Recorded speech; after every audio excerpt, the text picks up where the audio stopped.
Good afternoon, everyone. How's everyone doing?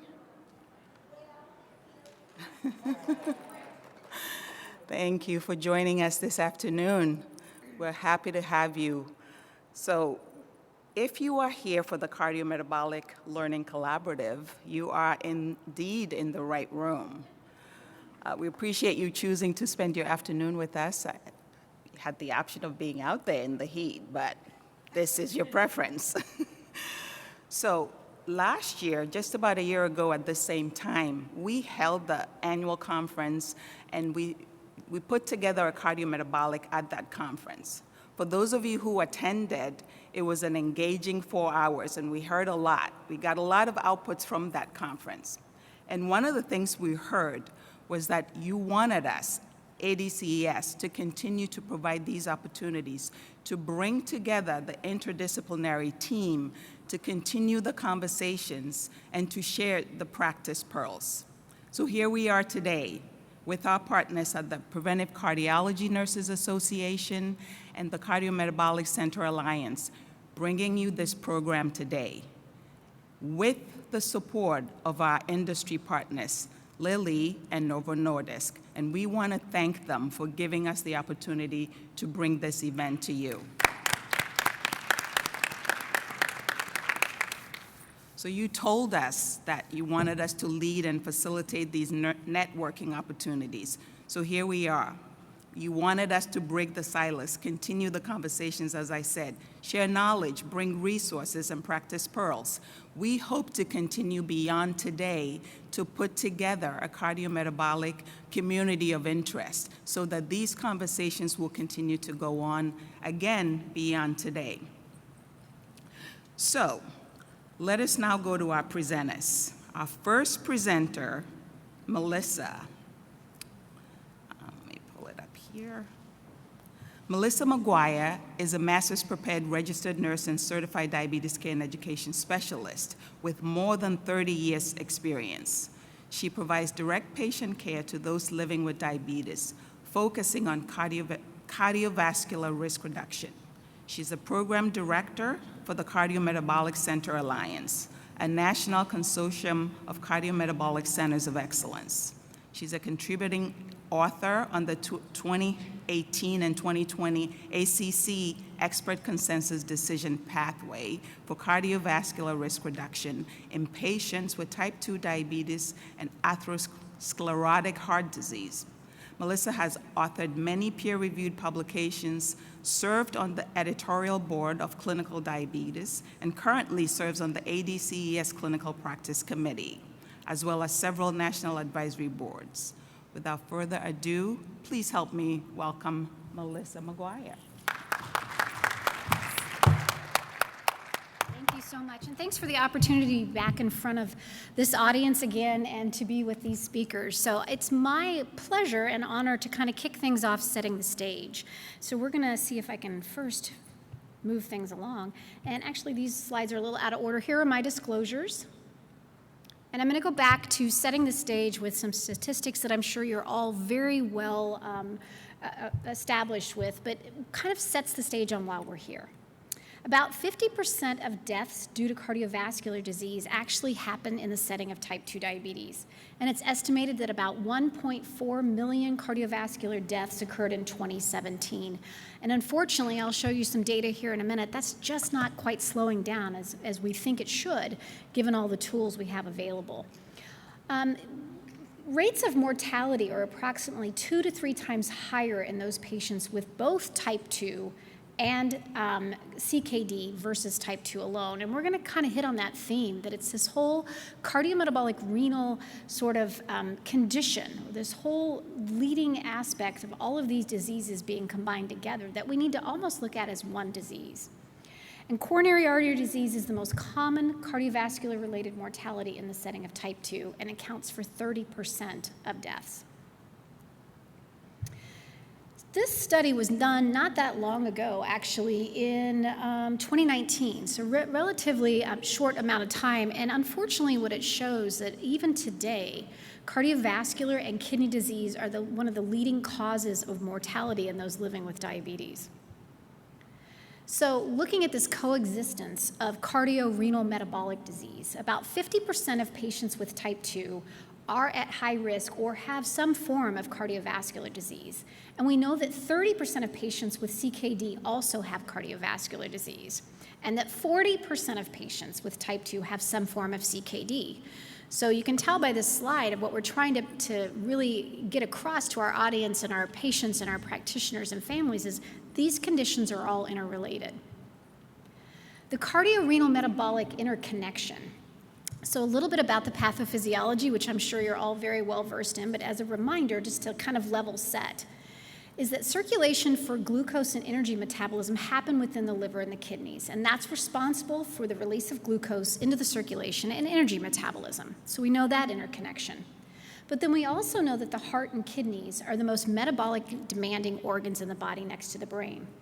And they're responsible for volume homeostasis, blood pressure, reabsorption and transportation of glucose. So again, all interconnected. Then when we look at the cardiorenal metabolic sort of risk continuum, how does this happen? How does this evolve?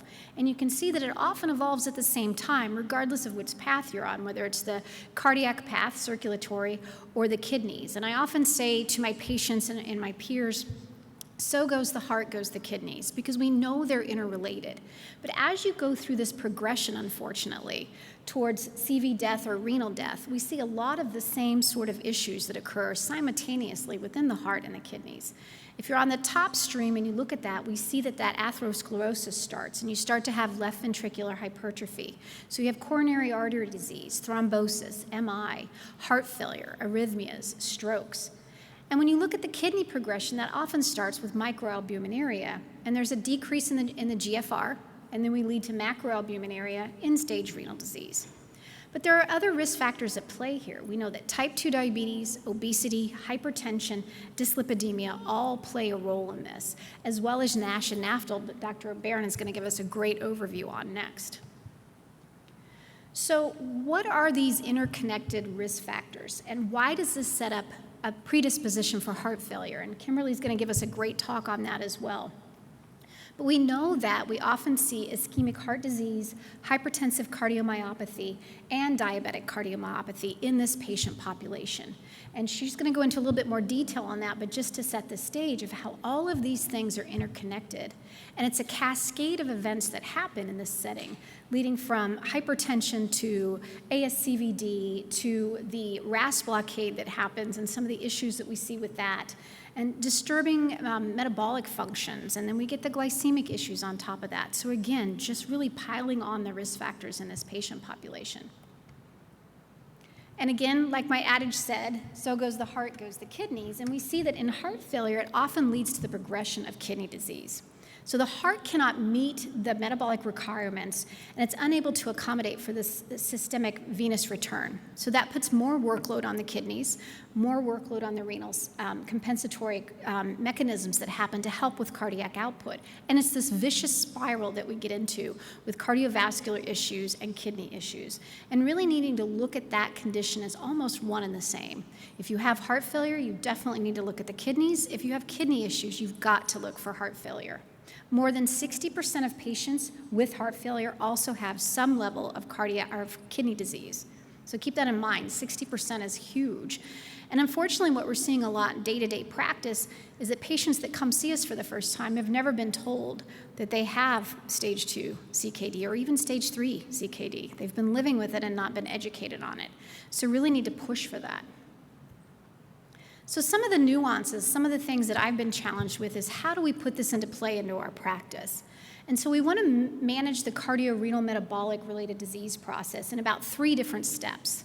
One is to manage the disease process, one is to mitigate risk factors, and the other is to coordinate care delivery. So let's start with the related disease processes. Gone are kind of the days when we can look at these in siloed functions. The Cardiometabolic Center Alliance is a center of cardiometabolic clinics that really take on the onus of that, where you look at all of the aspects of cardiometabolic renal disease and not really saying, okay, I'm only going to deal with the glucose, or I'm only going to deal with the heart failure, or I'm only going to deal with their kidney disease. We really need to look at it as one disease. So that's type 2.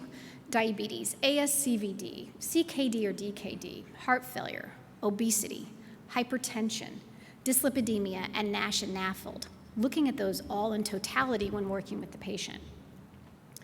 And how do we optimize guideline-directed medical therapy in all of these? Because I just gave you a huge laundry list of disease processes, and all of them have guideline-directed medical therapy algorithms and protocols that can be followed. So it's really kind of dividing those down. And I put this in an order. I know there's a lot on this screen, but I wanted some of the similarities to pop out. That we are very fortunate that some of these medications that first came to market for glycemic control now have multiple indications for use all across the spectrum of cardiorenal metabolic disease. And I think the two that stick out the most, as you'll see in all of these flows, are SGLT2s and GLP-1 receptor agonists. And our other speakers will have more to say on that. But just sort of kind of looking at this as all of one disease and realizing that if you're following guideline-directed medical therapy, often with some of these medications, you're going to touch on all of these different diseases that they're indicated for. So across the top is ASCVD, or those at high risk. And these are all synthesized from ADA, EASD, and ACE guidelines that you can find online. So we know in the setting of ASCVD, or those at high risk and type 2 diabetes, GLP-1s and SGLT2s are indicated, regardless of A1C. And that comes from ESC, EASD, and ADA. In heart failure, and Kim's going to go into a lot further more detail on that, but regardless of what type of heart failure, we do have indications for multiple medications. There's 5 pillars of care. Traditionally, it was 4. Now we see 5. And those are all outlined as well there. And then CKD and DKD. Again, you'll see SGLT2s in there that are also indicated for the use in heart failure and ASCVD. And then finally, NASH and NAFLD, we have GLP-1s and TZDs. So if you look at this in its totality, you'll start to see some themes that not only are we finding that these diseases or conditions are all interrelated, but some of the treatments that we can offer our patients are also the same.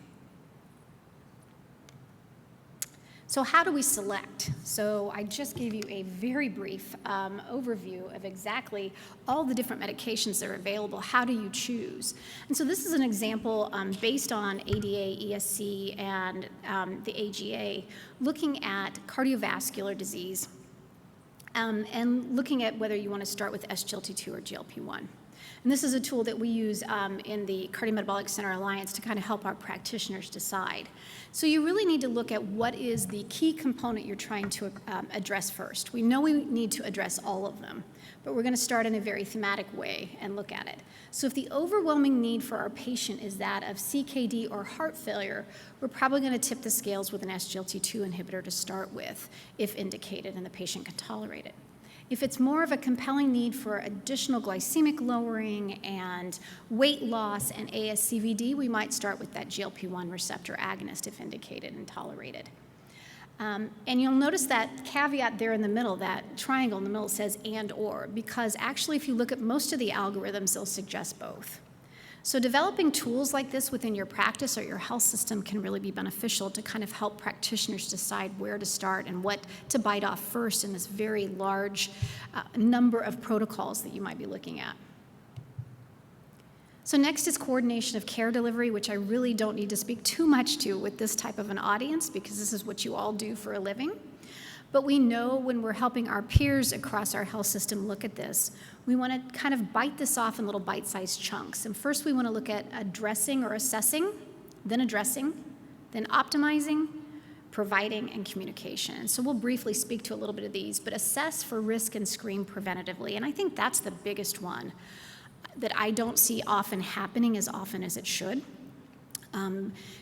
Practitioners are very busy, limited time amount with their patients, usually looking to treat what's right there and what's the overwhelming need that brought that patient in, but really assessing and screening because we know so much of this is preventable if caught early. Looking to address any social determinants of health, and I'll speak a little bit about that here in a second, optimizing lifestyle interventions, and then patient self-care and support, which is what we all do so well in this group, and then communication as well. So there's a multiple number of screening and risk assessments, and I think you all will get access to this PDF version of these slides. And so these are some of the ones that we often use within our consortium, from anywhere from bleeding risks to cardiovascular risks to diabetes risks. But having some sort of screening in place is really pertinent to get that patient started off on that preventative pathway sooner rather than later. So I urge you to take advantage of some of these screening tools because they're out there and I think are vastly underutilized at times. So a little bit more on social determinants of health. I know that most of our health systems have put in place some type of screening that we should do for our social determinants of health when we are engaged with our patients. But it's really what we do with that and how we use those answers to kind of help coordinate care and drive that forward. And only about 20% of what a patient's needs are really that access to care and quality to care. And I know that kind of sounds kind of convoluted because a lot of folks don't have access. But about 20% of their journey is actually finding care. But the rest of it is actually what makes up that. Their health behaviors, their socioeconomic factors, their physical environment. And if we don't address all of those, we're really not going to make as big an impact as we thought with our care plan. So just remembering that about 80% of what influences health is related to social determinants of health. Make sure you're screening for that, you're encouraging family, that you use consistent messaging, that there's care coordination. And that's something that we just constantly harp on, is the need for care coordination within our health systems and breaking down some of those silos. We talked about that a lot last year at this consortium when we all met, about how can we break down those silos and really coordinate care. And so that's still going to be an underlying theme of almost all of our talks today. And then risk factor mitigation. And really, what are those considerations? We showed some of the risk assessment tools, but also looking for that risk factor mitigation among those environmental and socioeconomic factors, the physical activity, the nutrition, tobacco and alcohol use, and mental health and sleep. So again, this audience is fairly well versed in that, but remember to share that knowledge with your peers and your other healthcare providers within your health system. So at the Cardiometabolic Center Alliance, it was based on a clinic that we started about 5 years ago at my healthcare institution, where we really used a care-coordinated model. And we developed a team. In our institution, it's within the preventative cardiology space, but we have members, some of whom are here today, in the internal medicine, primary care arena, endocrine arena, mixed arenas, where they really look at a core team that is all things cardiometabolic and renal. And they pull in their physicians, nurses, nurse practitioners, PharmDs. They also have collaborating specialists that they communicate with. But that team takes on the core of the care and really coordinates. And the key to that is that care coordinator, be that a diabetes educator, a nurse practitioner, a clinical pharmacist, a registered dietitian, but somebody who's going to coordinate that care and really keeping that communication open amongst all the care team members. So the goals of cardiometabolic care are, of course, to prolong life, to keep patients out of the hospital, out of the ER, and to improve the quality of life. And that's really best accomplished by preventing those comorbid complications that we just talked about a little bit. So cardiovascular disease and diabetic kidney disease are the two most common and morbid complications of type 2, and that's where we're going to deal a lot with that here this afternoon, but just kind of keeping that in mind as we talk about this patient case. So this is actually a real patient that was seen in our clinic about 16 to 18 months ago. Just saw her actually about 2 weeks ago. She's still doing very well, but this is a real case, real world. And you're going to see this repeated throughout some of our talks here of how we could apply the care of Jane Doe in a cardiometabolic renal risk type collaborative appointment. So Jane was a 50-year-old female who came in for routine follow-up. She had a history of living with type 2 diabetes for about 10 years. She had sleep apnea.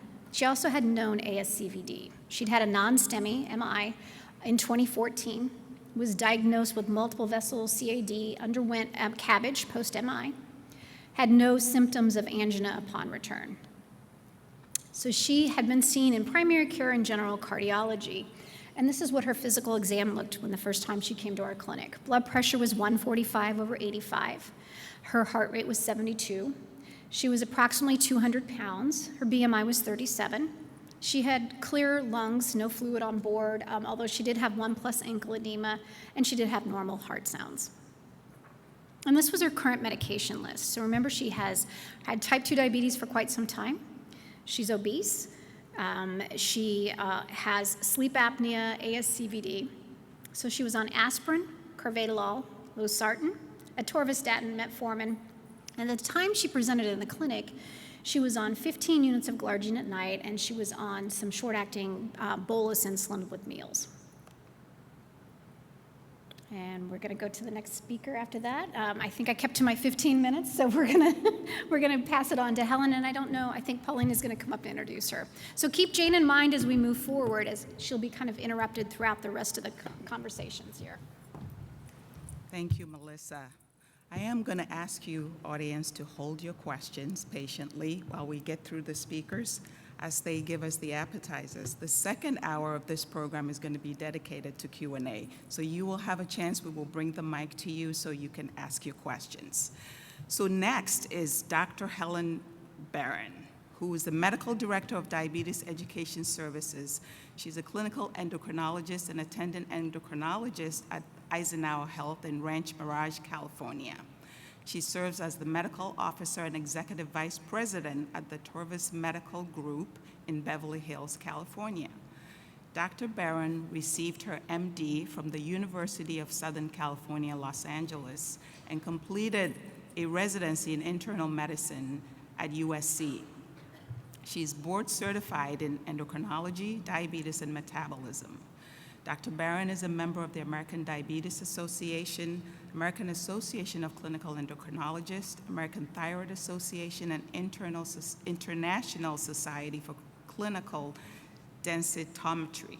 Dr. Barron served as principal investigator on co-principal investigator on several research projects related to type 2 diabetes and has presented at dozens of national and international meetings.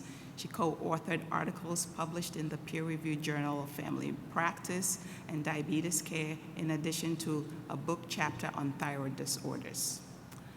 Let us welcome Dr. Barron. I also forgot to mention that we have some of our attendees joining us via live stream, so let's welcome our online attendees as well.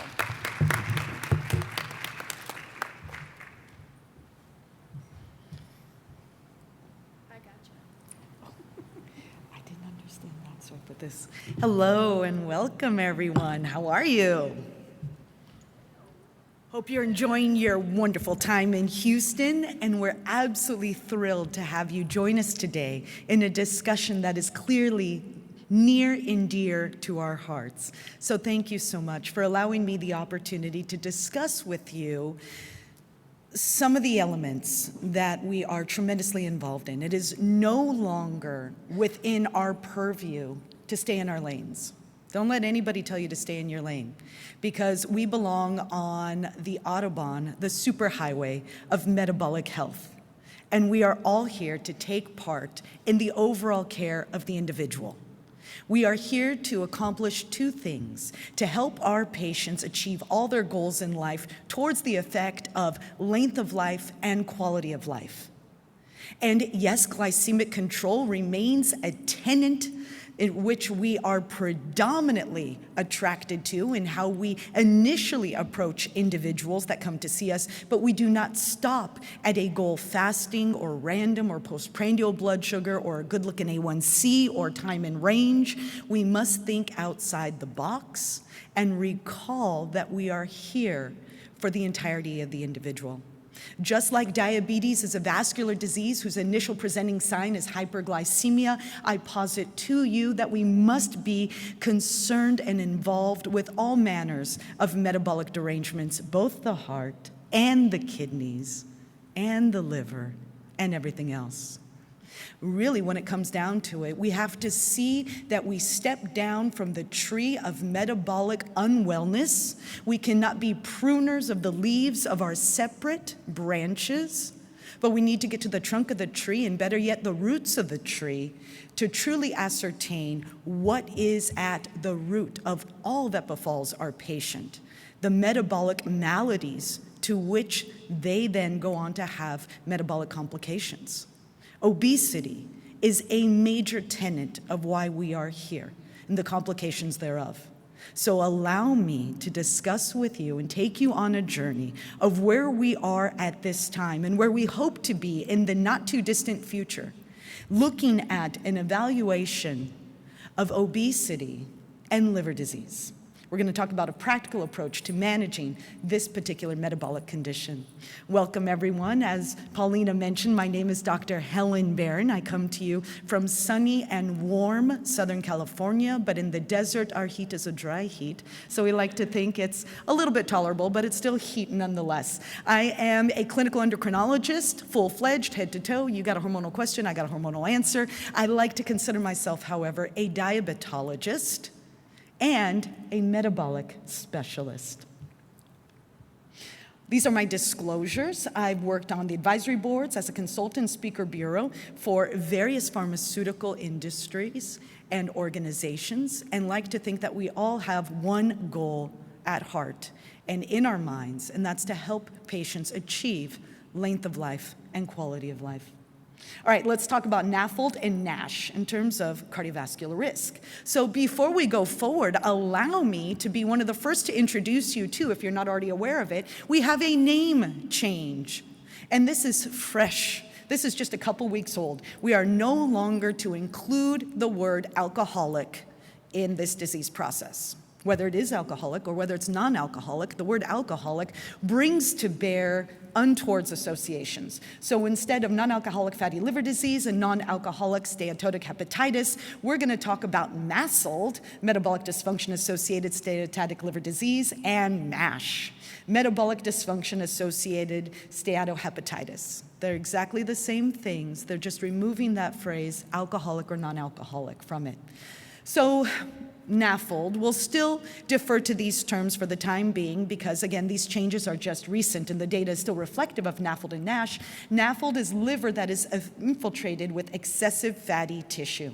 And NASH is the extension of NAFLD, where we now see disease progression. We see it's characterized by inflammation, and this is going to lead forward to cirrhosis and the potential of hepatocellular carcinoma.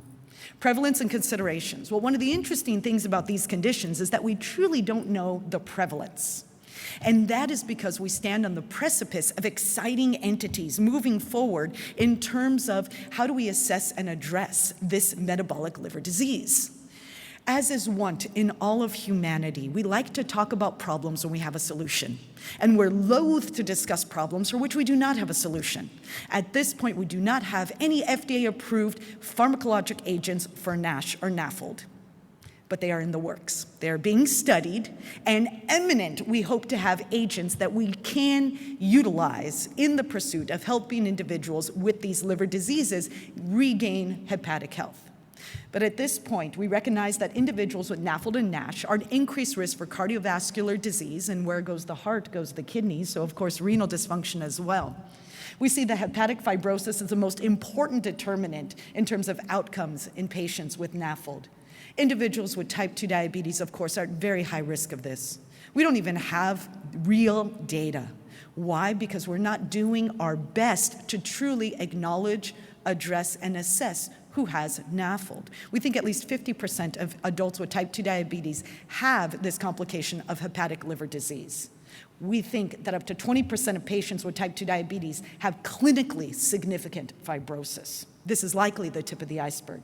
There are no FDA-approved treatments, yet.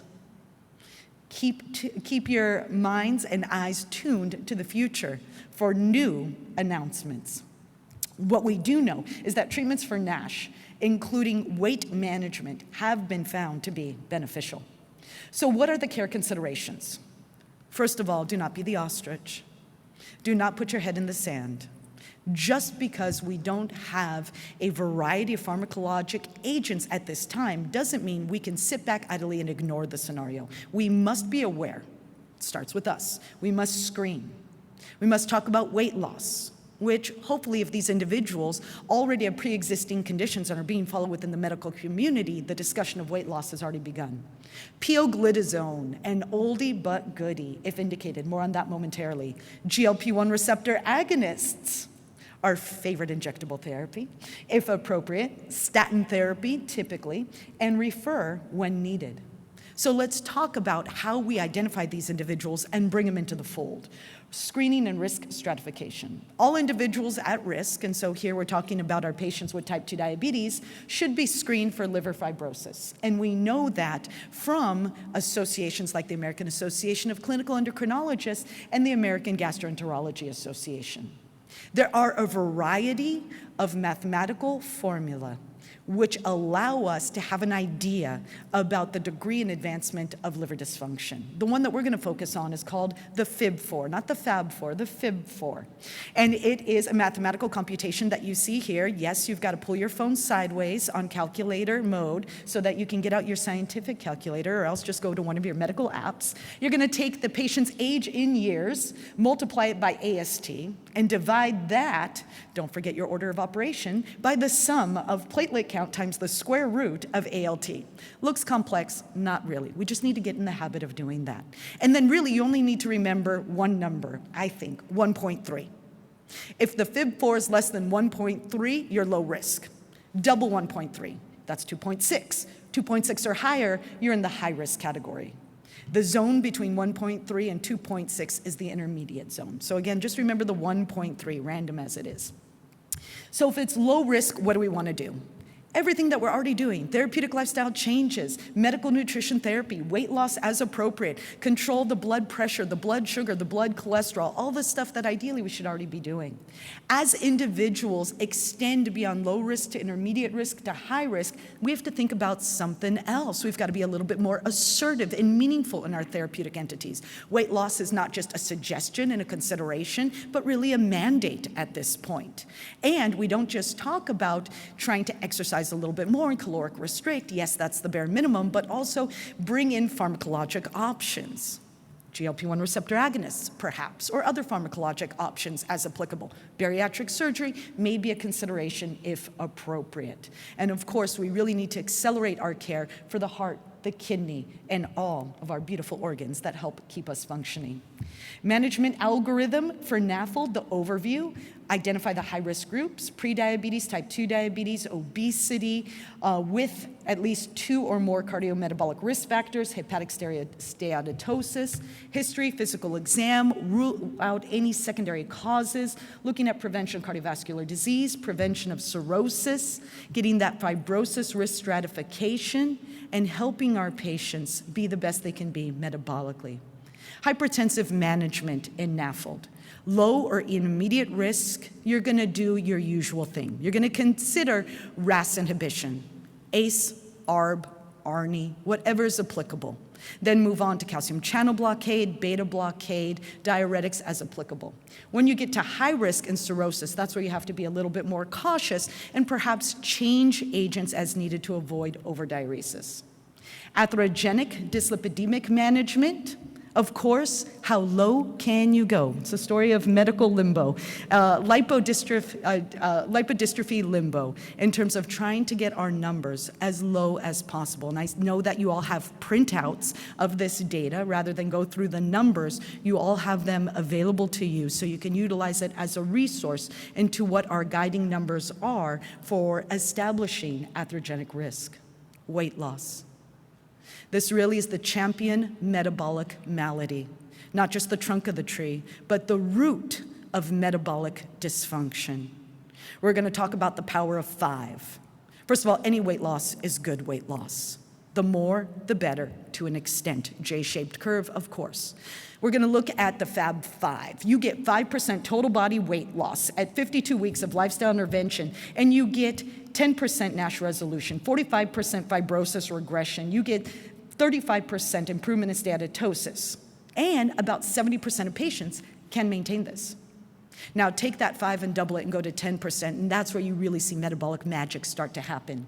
All of a sudden your NASH resolution's at 90%, your fibrosis regression 81%, your steatosis improvement at, lo and behold, 100%. but the patients that are able to maintain it at 10%. But these are our goals, and this is what we strive for.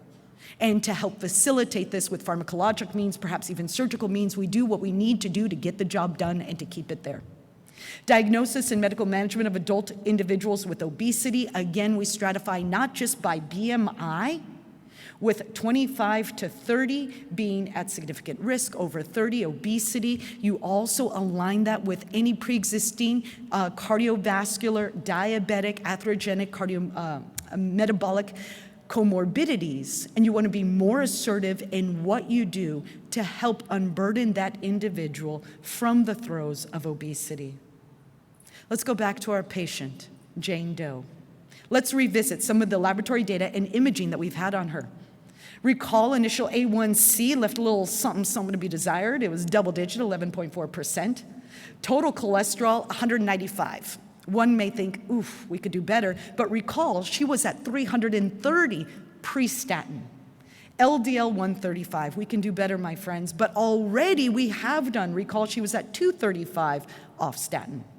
Triglycerides remains elevated at 200 milligrams per deciliter. Serum creatinine 1.3, or how I like to speak, eGFR 48, meaning straddling CKD stage 3A/B range, where the heart goes, the kidney follows.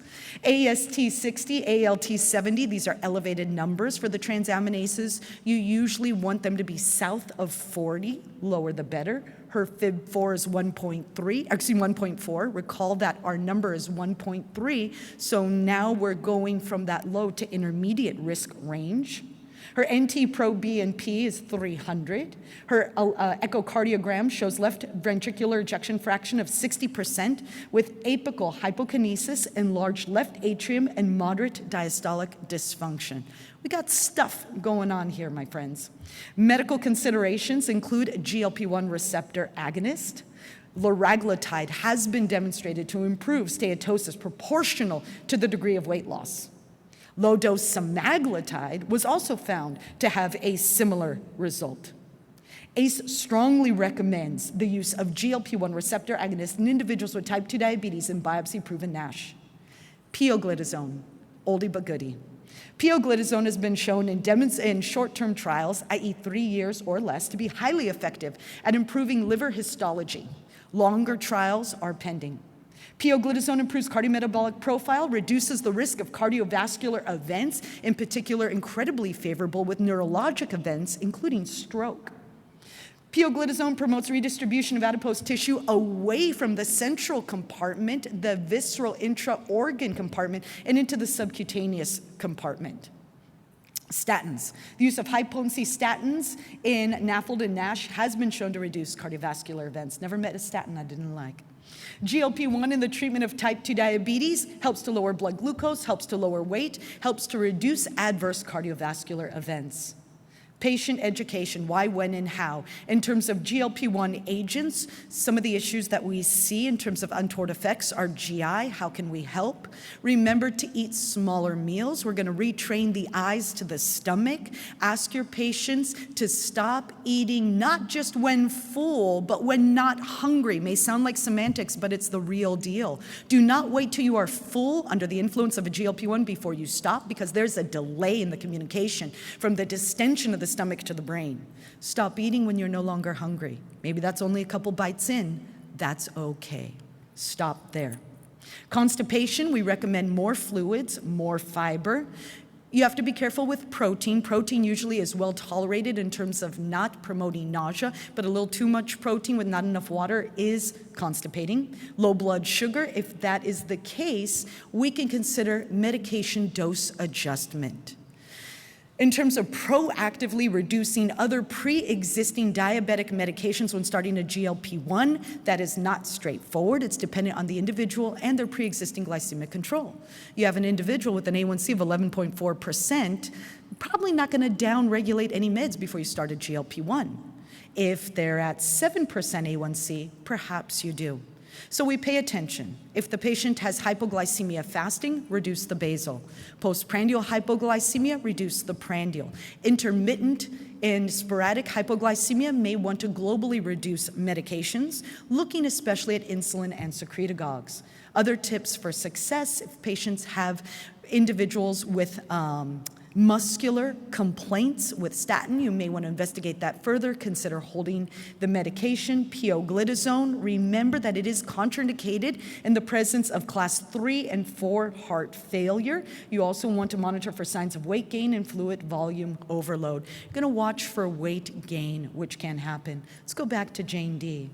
A1C after institution of semaglutide, a once-weekly GLP-1, in conjunction with empagliflozin, GLP-1 or an SGLT2 receptor, SGLT2 inhibitor, pioglitazone.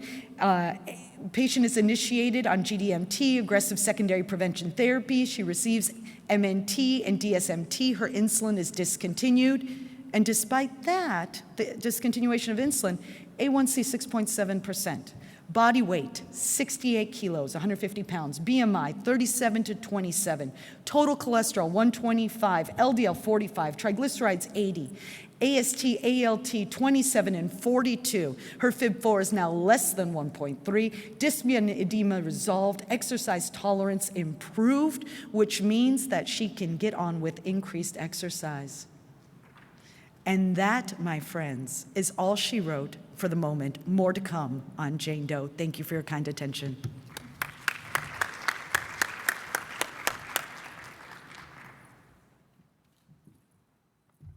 Thank you for that, Dr. Barron. Our next speaker, Dr. Wahida Kamali, earned her Doctor of Public Health in Health Policy and Management from the Columbia University's Mailman School of Public Health. She's a certified diabetes care and education specialist and a fellow of the National Lipid Association.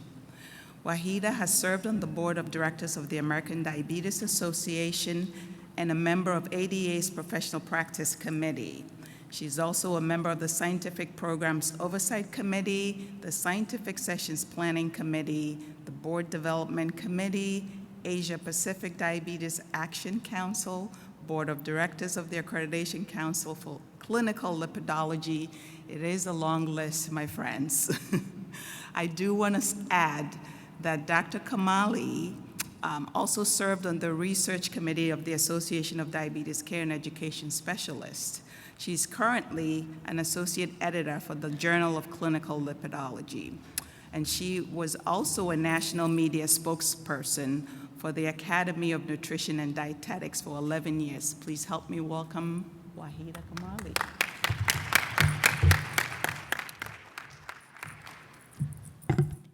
Thank you so much, Ms. Duker. Good afternoon, all of you, and it's wonderful to be with friends and colleagues here, and truly a privilege to be presenting the session on MNT combined diagnosis, diabetes, and cardiometabolic risk factors. I've been given 15 minutes, but I don't think they realize that I'm not a fast speaker. So hopefully I don't get ejected from the podium. Here are my disclosures. So the learning objectives would include, I'll be discussing the evidence-based nutrition guidelines for cardiometabolic risk factors in individuals with diabetes, review nutrition strategies to lower the risk for cardiometabolic diseases, and discuss eating patterns to improve cardiometabolic health. We know from the dietary guidelines, the latest dietary guidelines for Americans, that 6 in 10 adults are living with one or more diet-related chronic diseases. So MNT is very critical in the prevention and treatment of cardiometabolic diseases. And both Ms. Maguire and Dr. Barron talked about the complex interplay between diabetes and obesity in the modulation of cardiometabolic disease. And this needs to be considered when medical nutrition therapy is done for the patient. And we also know that we have to consider the patient's likes, dislikes, their cultural patterns. And we also heard that there are so many risk factors associated with diabetes. And this was again mentioned by Ms. Maguire. And we cannot be treating them in silos, but look at a holistic approach in treating the various the risk factors that are associated with diabetes. So I'll be looking at all of them. And finally, we have to realize that it's not like taking different medications. We're not going to give them different sheets of paper saying, if you have hypertension, you do this, and if you have to lower your LDL cholesterol, you need to do this. But look at all the commonalities and look at all the evidence from research that when the patient is going home and needs to do grocery shopping and put delicious food on the plate, how they can combine all these different instructions to enjoy the food and to be able to sustain the diet changes they have made in their lifestyles.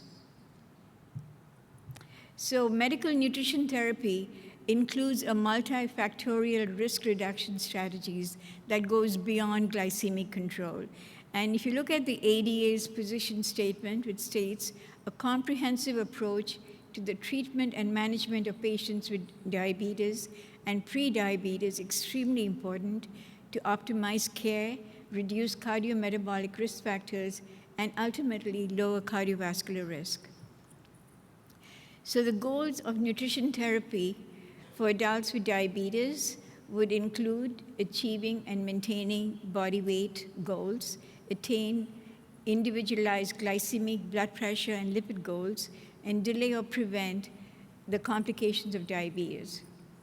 So we have to, again, as I said, we have to look at a personal and cultural preference, health literacy, health numeracy, access to healthful foods, and willingness and ability to make behavioral changes and looking at existing barriers that can be changed.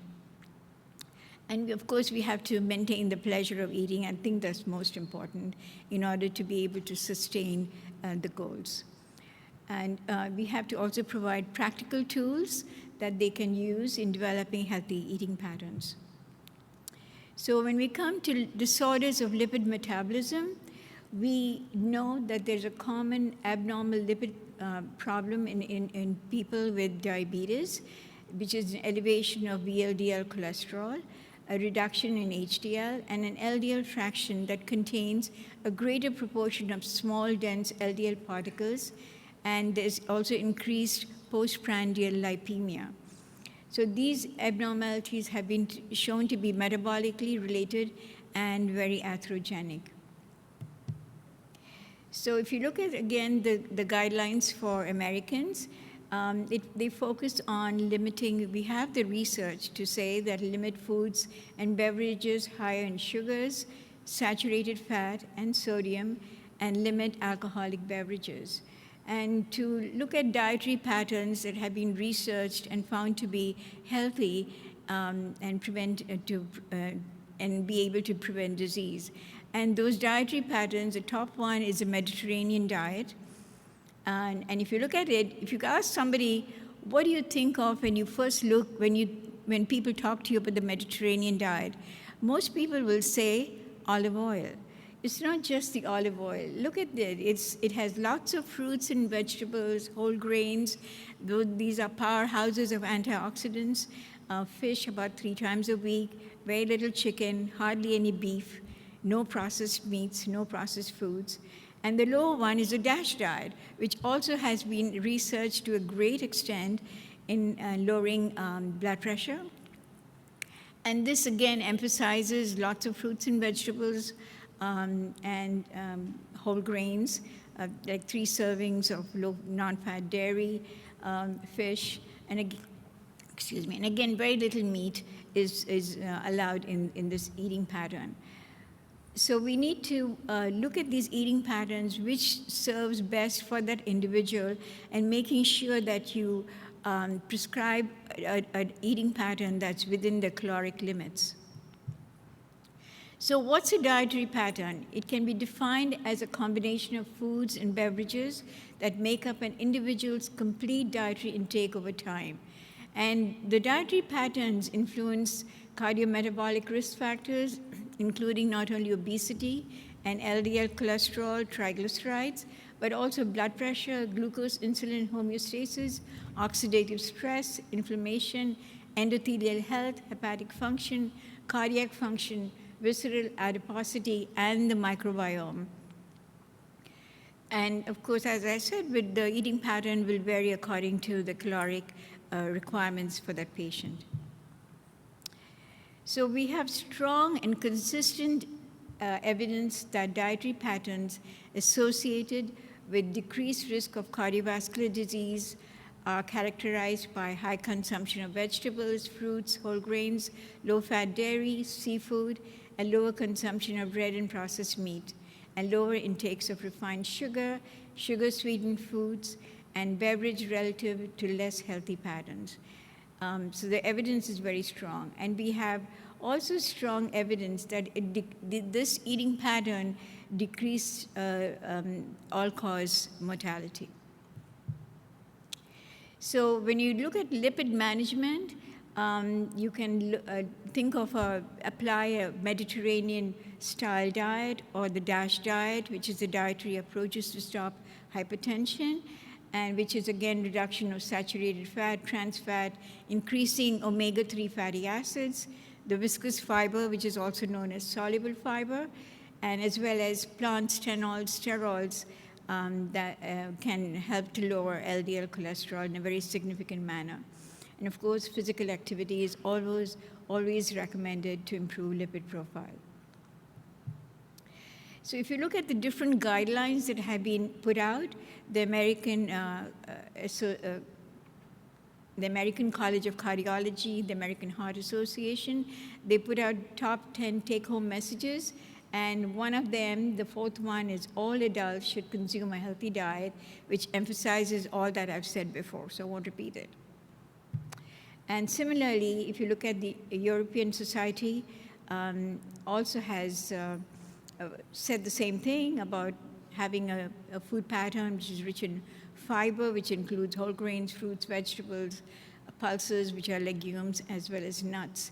And here they have also specified that red meat should be reduced to a maximum of 350 to 500 grams a week, which is like 7 to 12 ounces per week.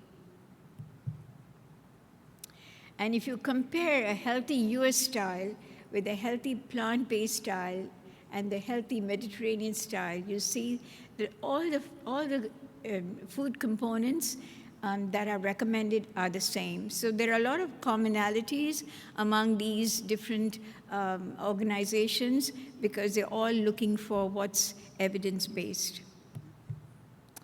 So this was a recent study which I thought I should share with you. It's, again, looking at the Mediterranean diet that had an effect on carotid arteries, looking at intermediate thickness. And they compared the Mediterranean diet, which is like 35% fat calories, but it is very low in saturated fat, and compared to a low-fat diet, which is was 28% fat calories, but higher in carbohydrates. And if you look at the figure there, it shows that the Mediterranean diet, which was high in fat but high in monounsaturated fat and low in saturated fat, had an effect on lowering the thickness at 5 years and maintained to 7 years, whereas the low-fat diet didn't do anything. You know, you knew about the craze a few years ago when low-fat was promoted and people were eating Snackwells and pound cake high in sugar. And what happened to us? We were eating about 300 calories extra and gaining weight. So again, this Mediterranean diet has been tested in many situations, in many conditions that require improvement in the health status. So the Mediterranean diet has been associated with reductions in coronary heart disease risk by 29% to 69%, and reduced risk of a stroke by 13 to 53%. And the prospective studies show that higher adherence to the Mediterranean diet is associated with 20 to 23% reduced risk of developing type 2 diabetes, while the results of randomized controlled trials show the Mediterranean diet reduces glycosylated hemoglobin by about 0.5% and is also associated with about 30% reduced risk of cardiovascular events. So the mechanism by which the Mediterranean diet produces its cardiometabolic benefits in type 2 diabetes are for the most part anti-inflammatory, antioxidative, which may improve insulin sensitivity in the peripheral tissues and endothelial function and improve cardiometabolic health. So they've studied, again, the Mediterranean diet over a longer period for over a year, and it showed that it had, again, reduced A1C, blood pressure, body weight, improved lipid profile, and all of them, of course, help in reduce the risk for the development of cardiovascular disease. So if the triglycerides are elevated, the triglycerides have to be less than 150 milligrams per deciliter, but say the person is not at the risk of pancreatitis and the triglycerides are under 500, you can use these strategies. The weight loss really helps. You can bring it down to by 20%. Then the Mediterranean diet is also very helpful rather than a low-fat diet, because the Mediterranean diet, again, is high in fat but high in monounsaturated fat. And then using EPA and DHA, the eicosapentaenoic acid and the docosahexaenoic acid, which also helps in lowering triglycerides.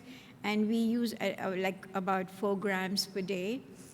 And decreasing carbohydrate and replacing the carbohydrate with monounsaturated fat also has an effect on lowering triglycerides. Now, but if the triglycerides are over 500, which I will save for the discussion time, because again, I've been given, as I said earlier, only 15 minutes. I'm scared. Magua is right next to me. So let's look at the different fats that we have in our diet. The green one is the omega-3 fatty acids, which can be the plant source, the alpha-linolenic, which is a plant source, and the marine sources are the EPA and DHA, the eicosapentaenoic and the docosahexaenoic. So these are important to include. The alpha-linolenic acid and the linoleic acid, by the blue bars, are essential fatty acids. So we need like 2 to 4% of our calorie intake coming from these fatty acids, because the body won't produce them, we have to consume them. And the yellow one is the monounsaturated, which is the oleic acid, which is an omega-9 fatty acid. And the red one is the saturated fat. Look at coconut oil. It's over 90% saturated and still gets promoted, to be used for many diseases, including to prevent Alzheimer's. But every time I look at a pina colada, I see a heart attack in a glass. So I think we should really be careful. Use coconut oil on your hair, your skin, but just don't consume it. And it's again, if you eat salmon, you're also going to get the marine source of the omega-3 fatty acids. So among the saturated fatty acids are the lauric, myristic, palmitic, stearic. The lauric, myristic, and palmitic are the ones that raise the LDL cholesterol. The stearic doesn't do it.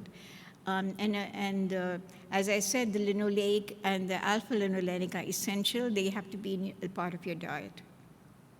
And of course, we all know that we shouldn't be eating trans fat. So that's the eleic acid.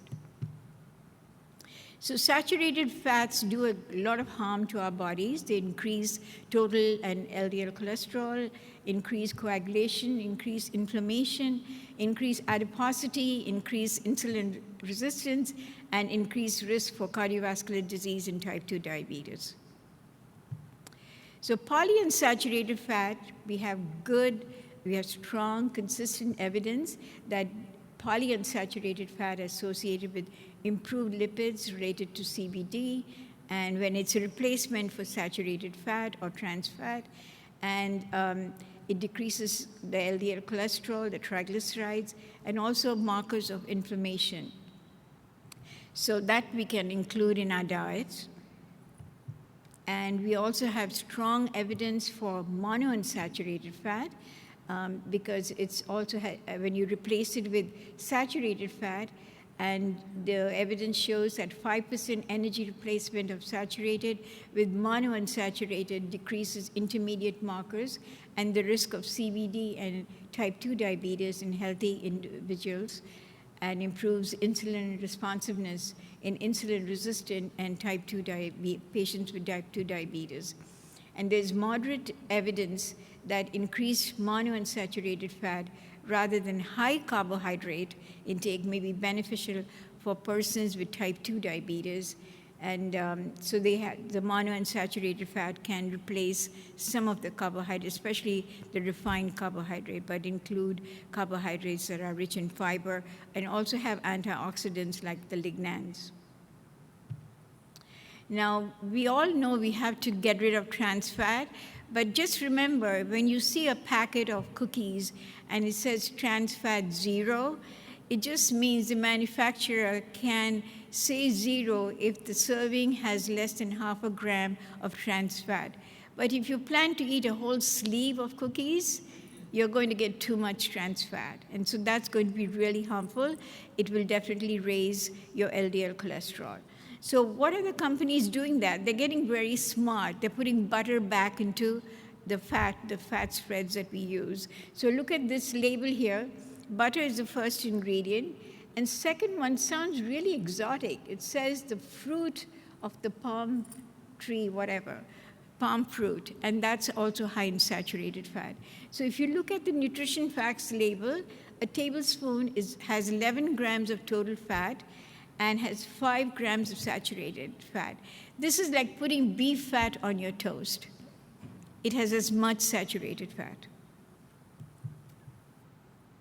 So dietary cholesterol, again, is being questioned, but it has to be considered for a patient with diabetes. We have done studies at Columbia looking at eating eggs 0, 1, 2, and 4 in different groups, a crossover trial. And we found this was done in healthy men and healthy women, and we found there were hyper-responders and hypo-responders. So if the person is a hyper-responder, they have to really cut back on cholesterol intake. And one large egg has 180 milligrams of cholesterol.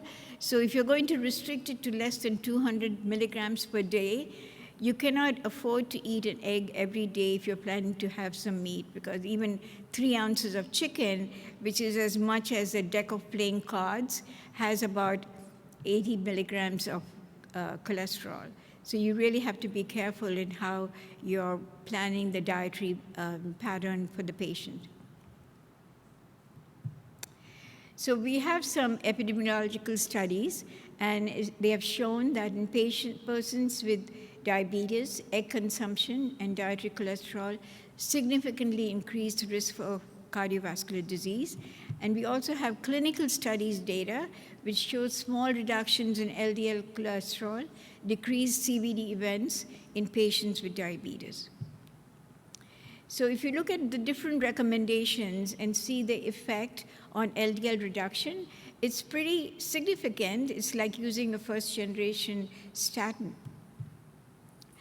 And when it comes to hypertension, again, following the DASH diet, which has 9 to 12 servings of fruits and vegetables, have a significant effect on lowering systolic blood pressure. And, it's also important, there are different components of, I think I missed a slide here. Wow.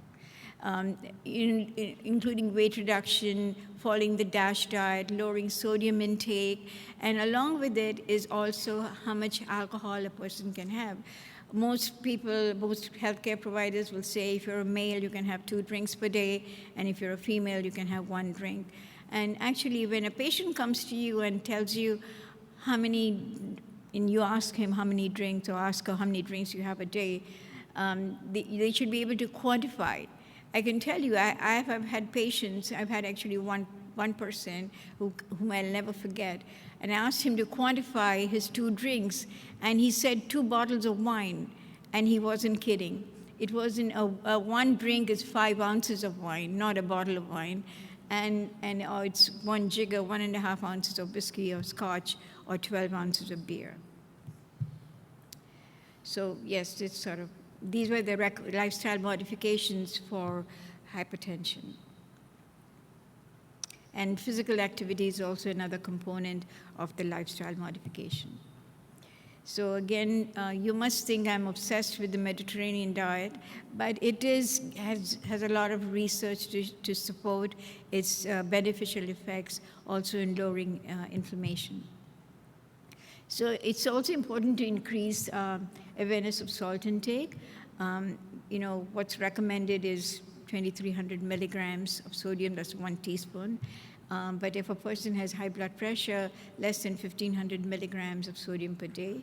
We need to meet our potassium recommendation. This is one of the shortfall nutrients in our diets.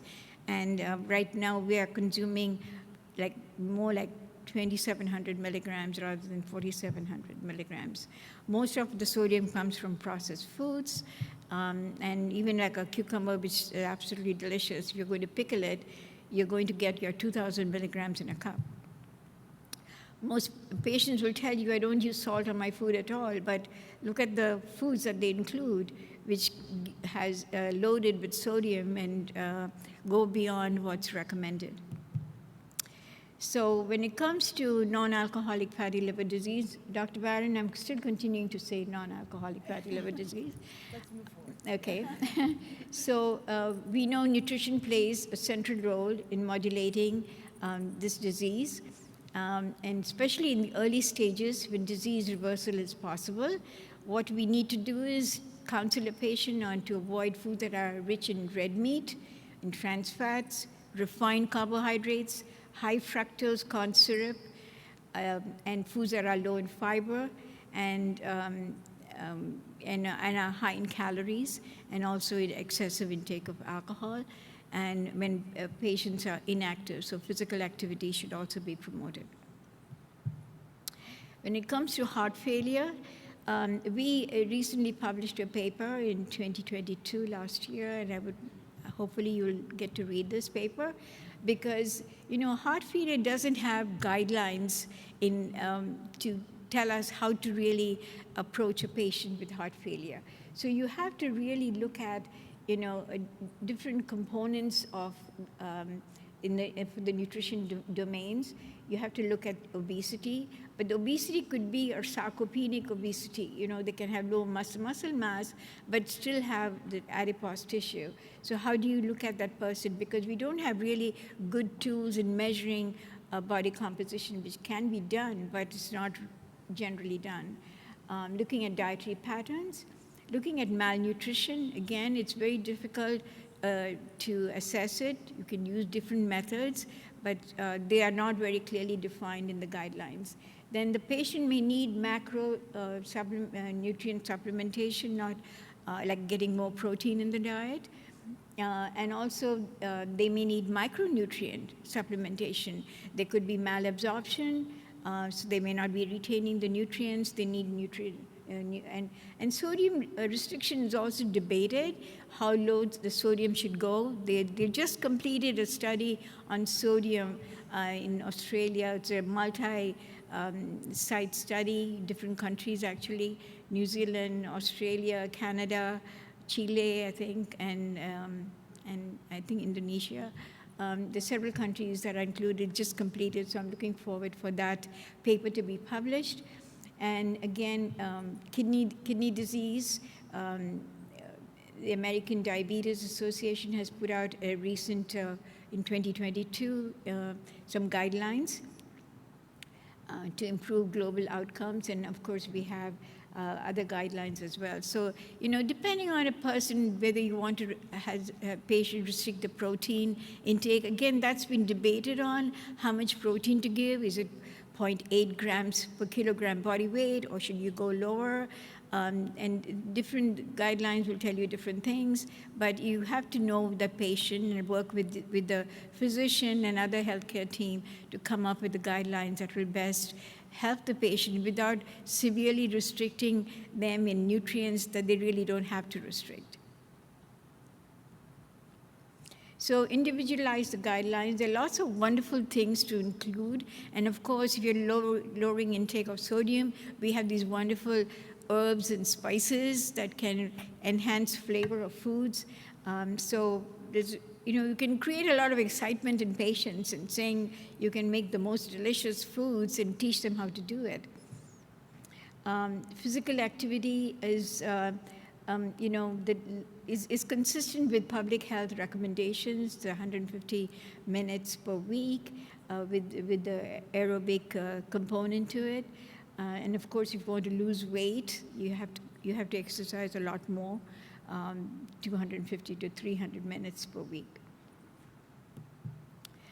So there are approaches to improving adherence. We need a whole team, and both our speakers have spoken about including people from different, with different expertise in order to help the patient to simplify recommendations and get family support. I always like to get a patient, bring in somebody else also who will be able to support that patient and be able to avoid adherence and get patients involved in their own care to be able to empower them rather than just giving them a lecture. And for effective lifestyle changes, you need participant motivation. Goals must be clear, outcomes must be measurable, methods must be practical, interventions must be culturally compatible.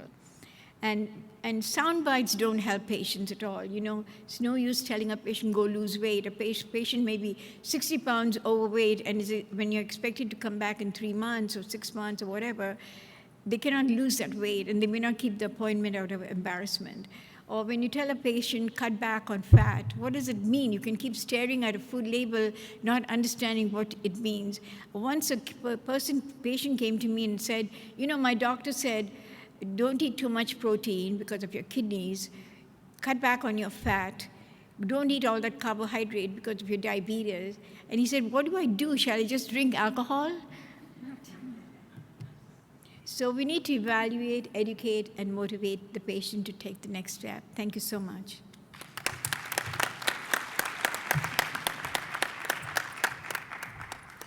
Thanks, Dr. Kamali. So our final presenter is Kim Newland. Kim is a director of nursing and adult nurse practitioner at Southern Roseville Medical Center. She helped build the Graduate Medical Education Internal Medicine Continuity Clinic, which opened its doors in July 2022. She saw patients and supervised operations of the hospital's Transitional Care Health Clinic from 2011 to 2022. And during her time in the leadership position, the cardiac and pulmonary rehab programs both doubled in size and expanded services to provide care to more patients. Kim is the past president of the Preventive Cardiology Cardiovascular Nurses Association Board of Directors, acting as advisor for the Million Hearts Cardiac Rehab Collaborative and participating on the AHA CVSN Complex Patient and Family Care Committee. Welcome, Kim. All right, everybody stand up. Stand up and stretch. All right. I know it's tough. Probably many of you guys traveled today. Thank you. Good traveling. My bachelor's degree is in exercise physiology, so this is a very important concept. All right. Well, thank you very much for having me. You guys can stay standing if you want to for part of my talk. You can walk around, please. Happy 50th. 50th, I guess. It's just, yeah, congratulations. This is my first one. I think this is actually my first time to Houston. I love it down here. I could just live here and go to all the sports events that happen locally. So thank you guys very much for having me. I am super inspired by the people who just presented, and we'll get going as we move forward. So here's my disclosure. I am a consultant with Boehringer Ingelheim, mostly on their non-branded content, and I am on their speakers bureau, mostly speaking about social determinants of health, transitions of care, and population health, which is very much my passion. I've been with Sutter Health 20 years. tomorrow. Tomorrow's my 20th anniversary with Sutter. And like I said, I have a undergrad in exercise physiology, and then most of my nursing has been in cardiology over the years. I started off in Sutter as a bedside nurse and have had many positions, and I really launched into heart failure in about 2010. And in 2010, right before that, I had 4 jobs within Sutter, which is crazy. I had four jobs and 2 kids under 10. So I was working as a primary care internal medicine nurse practitioner. I was working in cardiac rehab as a nurse. I worked on our telemanagement program for diabetes and heart failure. And I educated new nurses on cardiology care of the cardiovascular patients. But what Helen and Melissa both said about silos and how we need to break those down, it was so evident when I would see these patients across different areas, whether I was talking to them on the phone, seeing them in there for exercise, or in the primary care offices. We didn't talk. We were not live on Epic at that point. Sutter Health is on Epic now. We're in Northern California. We serve 3 million patients, and if you live in Sacramento or in San Francisco, you can get really, really good heart failure care. That's where our heart failure specialists are. They're Palo Alto. But if you live in Eureka, anybody heard of Eureka? Yeah, Murder Mountain. If you haven't watched that little episode, Eureka, Modesto, Yuba City, Oroville, Lakeport. If you live there, your chances of getting access to good heart failure care is slim to none, especially if you aren't able to travel. So the work I do now, I just moved over into a system position. I'm with the cardiovascular service line, and we've had more conversations recently, probably in the last 2 months, about changing our name to the cardiometabolic service line and not just the cardiovascular service line. I think it's going to happen soon. But my role now is to implement a heart failure pathway for the system. Across the system is how do we get these tools to every single patient, whether you live in Eureka or in Sacramento, so that you can get the best care. But when I came back into the hospital setting in 2010, that's right when Medicare changed the heart failure, or changed the regulations and started incentivizing financially hospitals to reduce readmissions, and heart failure was one of them. So I came back in, was voluntold into this role to handle our heart failure transitions of care and prevent readmissions, and that was the start of heart failure for me. And so I put up, this is a little history lesson on our guidelines. I'm not a historian, but this is very near and dear to me, because when I came into heart failure in 2010, there wasn't much, and it was very siloed. I mean, we had our ACE and our ARBs, our beta blockers. Most people were still on digoxin at that point, and some diuretics.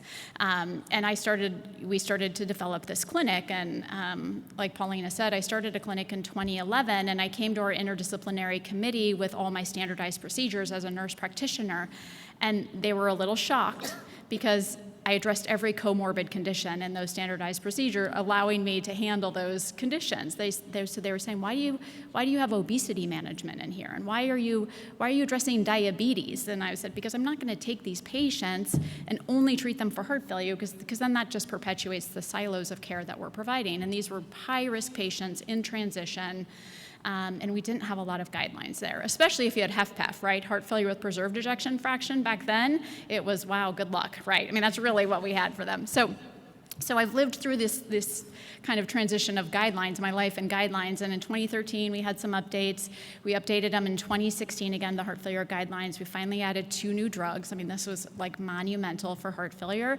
So this is really for just heart failure with reduced ejection fraction, but we added in sacubitril, valsartan, or Entresto, and ivabradine. Finally, in 2017, we had another update, really talked about the importance of use of biomarkers. Medications for heart failure with preserved ejection fraction were actually added in with some evidence supporting them, but also really the importance of managing comorbidities. Like, again, our guidelines were siloed. We really weren't talking about how do we prevent this and how do we manage these comorbid conditions to help prevent worsening of heart failure, again, to improve outcomes, improve quality of life, maybe length of life. Remember, heart failure mortality is 50% in 5 years still. So I remember during this time looking around being extremely jealous. Everyone else was getting new guidelines. We had PCSK9s for lipid guidelines. We had DPP4. Even physical activity had its guidelines. I mean, they were getting updated with the importance of weight training and not just the amount of minutes. So I was very jealous. So really excited to see that. And now, fast forward to 2022. So these guidelines are fantastic. And it was ironic because this is right when I kind of closed my clinic doors and moved into the system role. But we've been really working on developing all the tools to support finding these patients and then getting the tools, focusing on guideline-directed medical therapy out to every patient in every nook and cranny in Northern California. So why do I have this in red? Well, what I really wanted to focus on is this. I'll go through the guidelines and some of the updates, and really I'm going to focus on the Jane D, so our patient who has more heart failure with preserved ejection fraction, and focusing on those comorbid conditions. And really 3 key things. One is there's a big focus on early prevention for heart failure. So the heart failure stages were revised for at risk for heart failure for stage A and pre-heart failure for stage B, which kind of harkens us back to pre-diabetes, right? Everybody remember when that came out. But still, it's good terminology, and it's good for us to focus on. The second one is all patients, regardless of ejection fraction, should be considered for GDMT, or guideline-directed medical therapy. And the third one is we have to address comorbid conditions. I'm a little remiss now, I didn't add on number 4, which is the focus on social determinants of health. So I should have added that on now, but I do have that in one of the slides too. And we'll talk about that. Okay, so if you haven't seen the guidelines, they have some great images in here. I cut and pasted these in just so you could see them. So there's now a focus on initial classification and then the reclassification. I'm not going to read through all of these because I really do want us to get to the panel. You'll get these slides. But the red box, again, outlines really the patient population we're talking about, kind of these diastolic dysfunction or heart failure with preserved ejection fraction and/or kind of patients at risk. So you can see we're starting to see where patients previously who had heart failure with a reduced ejection fraction, they're actually improving their ejection fraction. So now we're focusing on, now, what's the data to support how we handle these patients? Do we keep them on medications forever? Do we not? So if you look at those patients with improved ejection fraction, really the evidence is starting to support us to continue to keep them on those therapies. We just don't have enough data. And there's the risk of randomizing those patients and taking them off the medications, and then they would lose the benefit they've gained from them. We do have mildly reduced ejection fraction, and again, the heart failure with preserved ejection fraction. So Jane D, her metabolic profile is way better based on all of those changes that were made, but we still need to be monitoring because there is the chance that she could convert from heart failure with preserved ejection fraction down to reduced ejection fraction, or even mid-range, which is that range between 41 and 49%. So again, focusing on these first 2 stages of heart failure, the at-risk patients. So those are our patients without current or previous symptoms or signs of heart failure, and they don't have any structural heart disease changes that we can see yet. Granted, some of these people don't get an echo, so we don't always know. But again, focusing on those patients with all the things that we've already been talking about and listing that increase kind of that metabolic disease state for those patients. And then also focusing on family history of cardiomyopathy as well, or if they have any genetic variants for cardiomyopathy.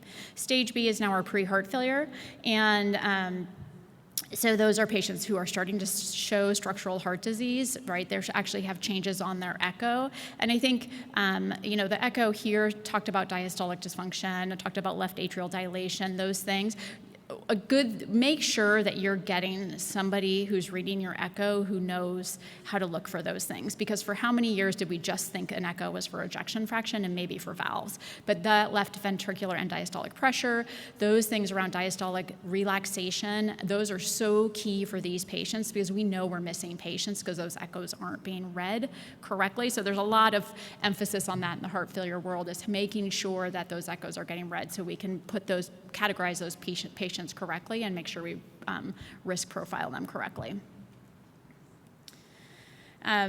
So again, this is in red. So all patients with current or prior heart failure, irrespective of EF, should be looking at GDMT. It may not be all, level 1A evidence, but it's in there, and we'll show that. And really, we now have 4 classes. Melissa talked about 5 classes. So diuretics are there, but diuretics don't improve mortality or morbidity, right? It's really symptom management at this point, just straight diuretics. The MRAs, the mineral corticoid receptor antagonists do, but not straight like Lasix or Bumex or those. But what we're talking about is renin-angiotensin system inhibition, right? So RASI. So ARNIs, that's our sacubitril valsartan, has really now come to the top in the guidelines because of all the research and all the evidence is ARNI as a first-line agent.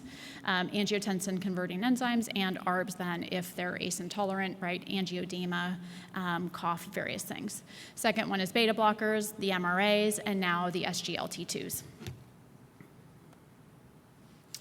All right, so again, I just spoke about a little bit about this on the last slide. I got a little ahead of me, but ARNI is now recommended as a first-line RASI agent for those for HFrEF, so reduced ejection fraction, and then ACE, and then ARB when ACE isn't feasible, or ARNI is not feasible. And then ARNI and ARB may also be beneficial for our HFpEF patients. So again, ARNI, it's 2 agents, right? It's sacubitril and valsartan, and so it is pretty potent. So I think a good thing to consider is you may have to reduce diuretics, you may have to reduce other blood pressure medications. So there's definitely an art to starting it, but it's been shown to be proven and now is beneficial for our HFpEF patients, which is fantastic. Again, a potential option for Jane is she was just on a losartan, so on an ARB is do we want to consider looking at something else for her? SGLT2 also has new recommendations. So symptomatic patients with chronic HFrEF, it's been shown to reduce rehospitalizations and cardiovascular mortality, regardless of whether type 2 diabetes is present. But it also can be beneficial for our patients with heart failure with mid-range ejection fraction and those with heart failure with preserved ejection fraction. This is pretty small. Again, you'll get the slides here. So when you're in stages A and B, looking how are we treating our patients with hypertension, making sure we're getting optimal control of blood pressure. So that is something for Jane D we should be considering.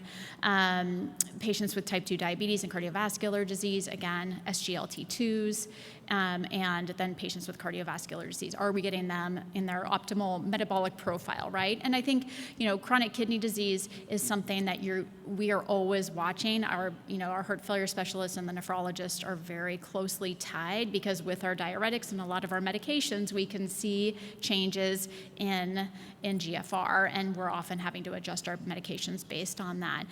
Do we do a good job, though, of really saying, are we doing everything to optimize the CKD? Probably not. I think we still see them as pretty separate.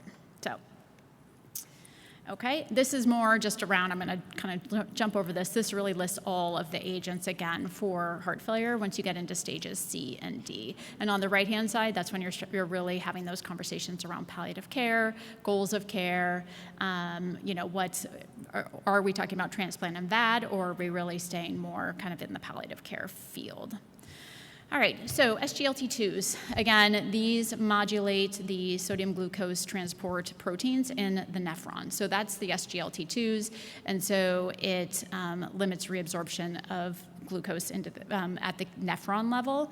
We now have SGLT1 inhibitor too, so sotagliflozin. I have a hard time for that one for reasons, so I'm just going to call it soda.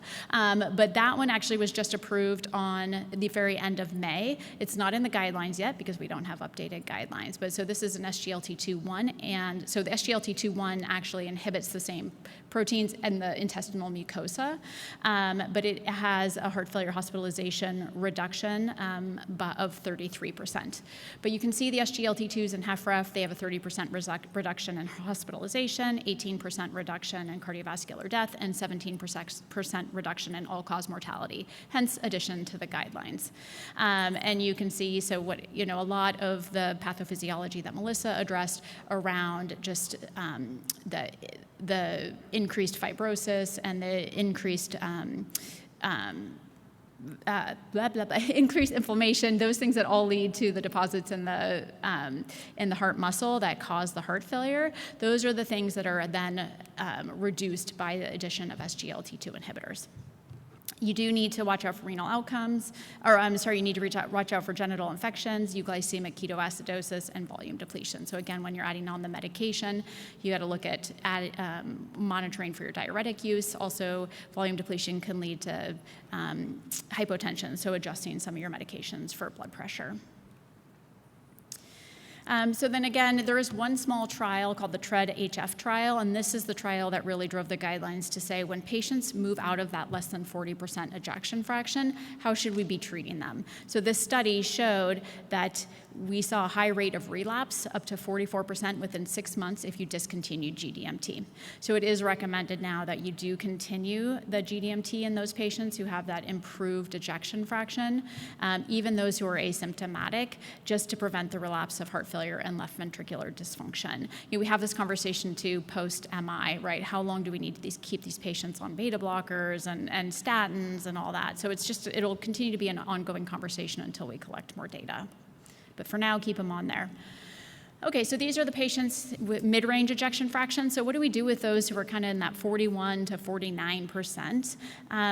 Diuretics as needed, right? So if we're getting volume overload, get those diuretics on. But so 2A recommendation is SGLT2s. And this is for symptomatic patients. And then again, the same, RAS, MRAs, and then beta blockers as needed for heart failure with reduced ejection fraction. On the next slide, you can see this is what we see with heart failure with preserved ejection fraction. So several prior recommendations were renewed and new ones were added. Again, back to the comorbid conditions. Are we treating hypertension? Are we treating AFib? These guidelines don't get into the details of that, but they really, you can go to the AFib guidelines and the hypertension guidelines, but they talk about the importance of treating these comorbid conditions. Again, those same medications that you guys have seen before, those 4 medications, avoidance of routine use of nitrates or phosphodiesterase 5 inhibitors, and then again, addressing social determinants of health, frailty, depression, and health literacy, and how are we doing that as a healthcare system. So here is, DAPA, EMPA, and then maybe SOTA will be all added on to the guidelines for HFrEF, but for HFpEF, really it was just from the Emperor Preserved trial, which was empagliflozin, was shown to actually reduce hospitalization time and total heart failure hospitalizations in those patients with an ejection fraction over 40%.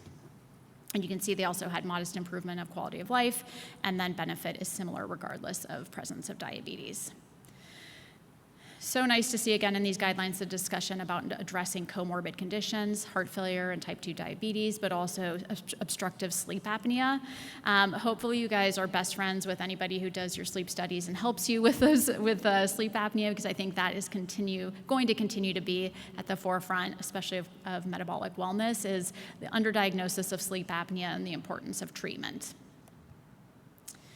Again, so more when we get back to Jane D. So thinking about our patient, it's pretty easy to say, okay, add on all these medications. So what does that shared decision-making conversation really look like, and who's having that conversation, right? So, when you have a cardiometabolic wellness center, or you have somebody really driving that bus, that's a little bit easier. But probably many of us work in locations where who is going to have that conversation? I will tell you, the addition of SGLT2 inhibitors still does not, our cardiologists really do not believe that they are the ones who are supposed to be adding this in as a whole. I mean, we're starting to see it more in the heart failure world, but there's a lot of resistance. So we need to make sure that everybody's on the same page, because the worst thing that could happen is you say SGLT2 or add a new medication, and then they go to their cardiologist who they love and they've had forever, and they say, nah, I don't really believe in it, or oh, no, that I'm not going to really, help with that. So it's how do you have that conversation, get everybody on the same page, but also make sure the patient and the family are on the same page,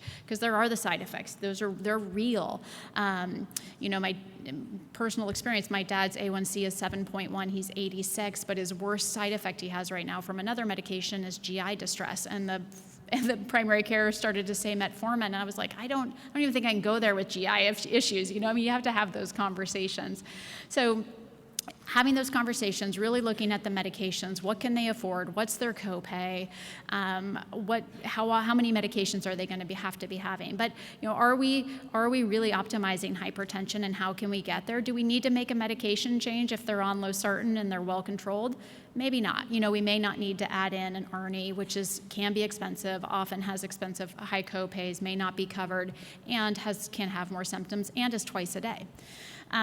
So do we add in the SGLT2? That was added in for Jane D. Her heart failure is stable. I think continue to look at her ejection fraction, manage her heart failure, make sure that we don't assume that her ejection fraction can't get reduced as time goes on. And then diuretics. If she is taking diuretics, can we put one on there low dose that may have other benefits? So an MRA, maybe a little bit of spironolactone might help. But then again, you also have to monitor for hyperkalemia and renal function.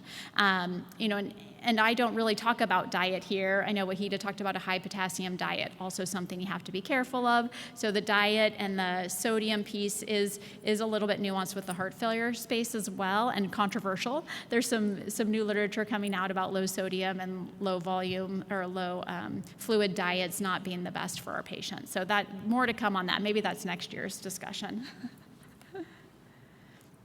Okay, a couple other things. Making sure you're referring to a multidisciplinary heart failure disease management program if you have access to one. Again, depends on where your patients are. Do you have a virtual option? How are you using telehealth to get to these patients in the more rural communities? Screening for depression, frailty, social isolation, and low health literacy. Also, social determinants of health. It's a CMS requirement that you screen for social determinants of health on the inpatient side.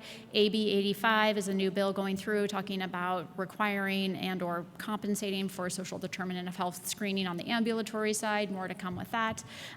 But when if you're working at a healthcare system, how do you do that? How do you embed that into your electronic health record so it gets asked? And then how do you make sure that data is available and being used? Okay. All right, so that was Jane D, and I think that was my last slide. So we can get on to a Q&A. There you go. Thank you to all of our presenters for the wealth of information they have dropped on us. Who feels like they need to go back to school and get caught up on all of this?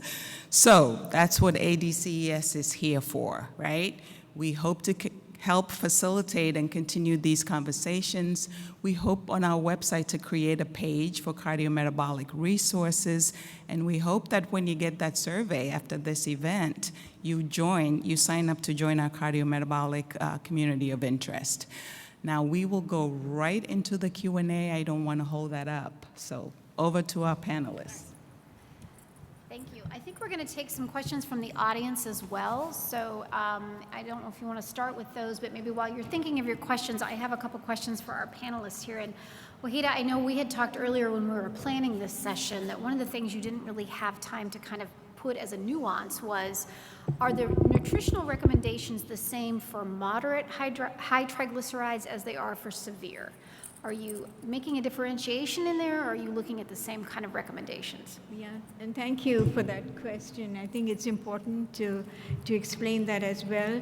So if a person's triglycerides are over 500 and is at a risk of pancreatitis, we lower the fat intake to like 10 to 15% of calories, which is like 15 to 20 grams per day.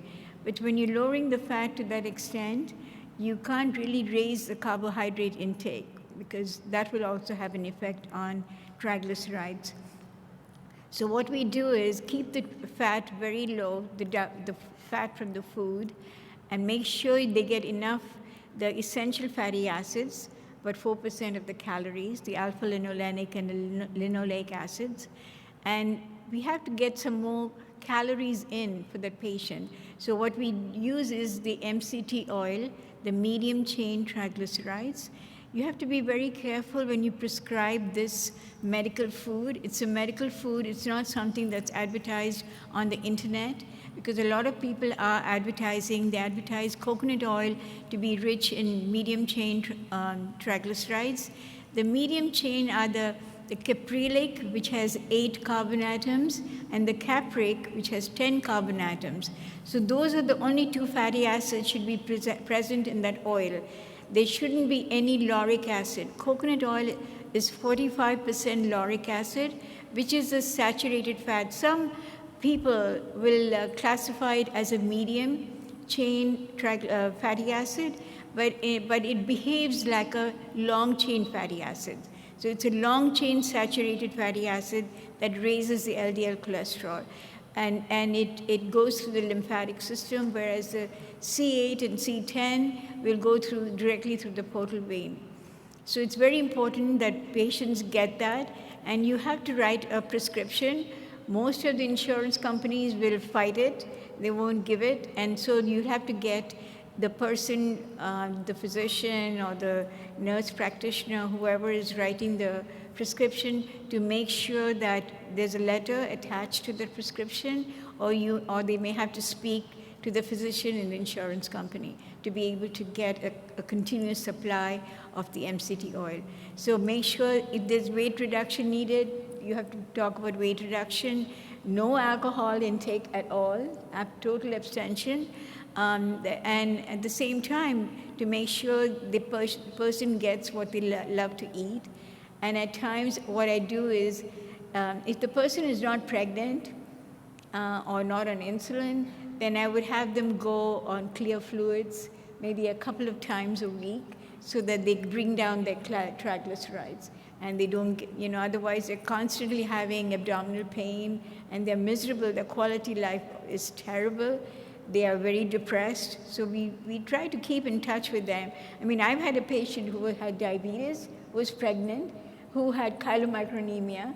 I was calling her every 2 days. I was so nervous that she may end up having pancreatitis attack and be in the emergency room. So, Thank you for that. And now you've ruined pina coladas for me for the rest of my life. That was some really good information there. I really appreciate that.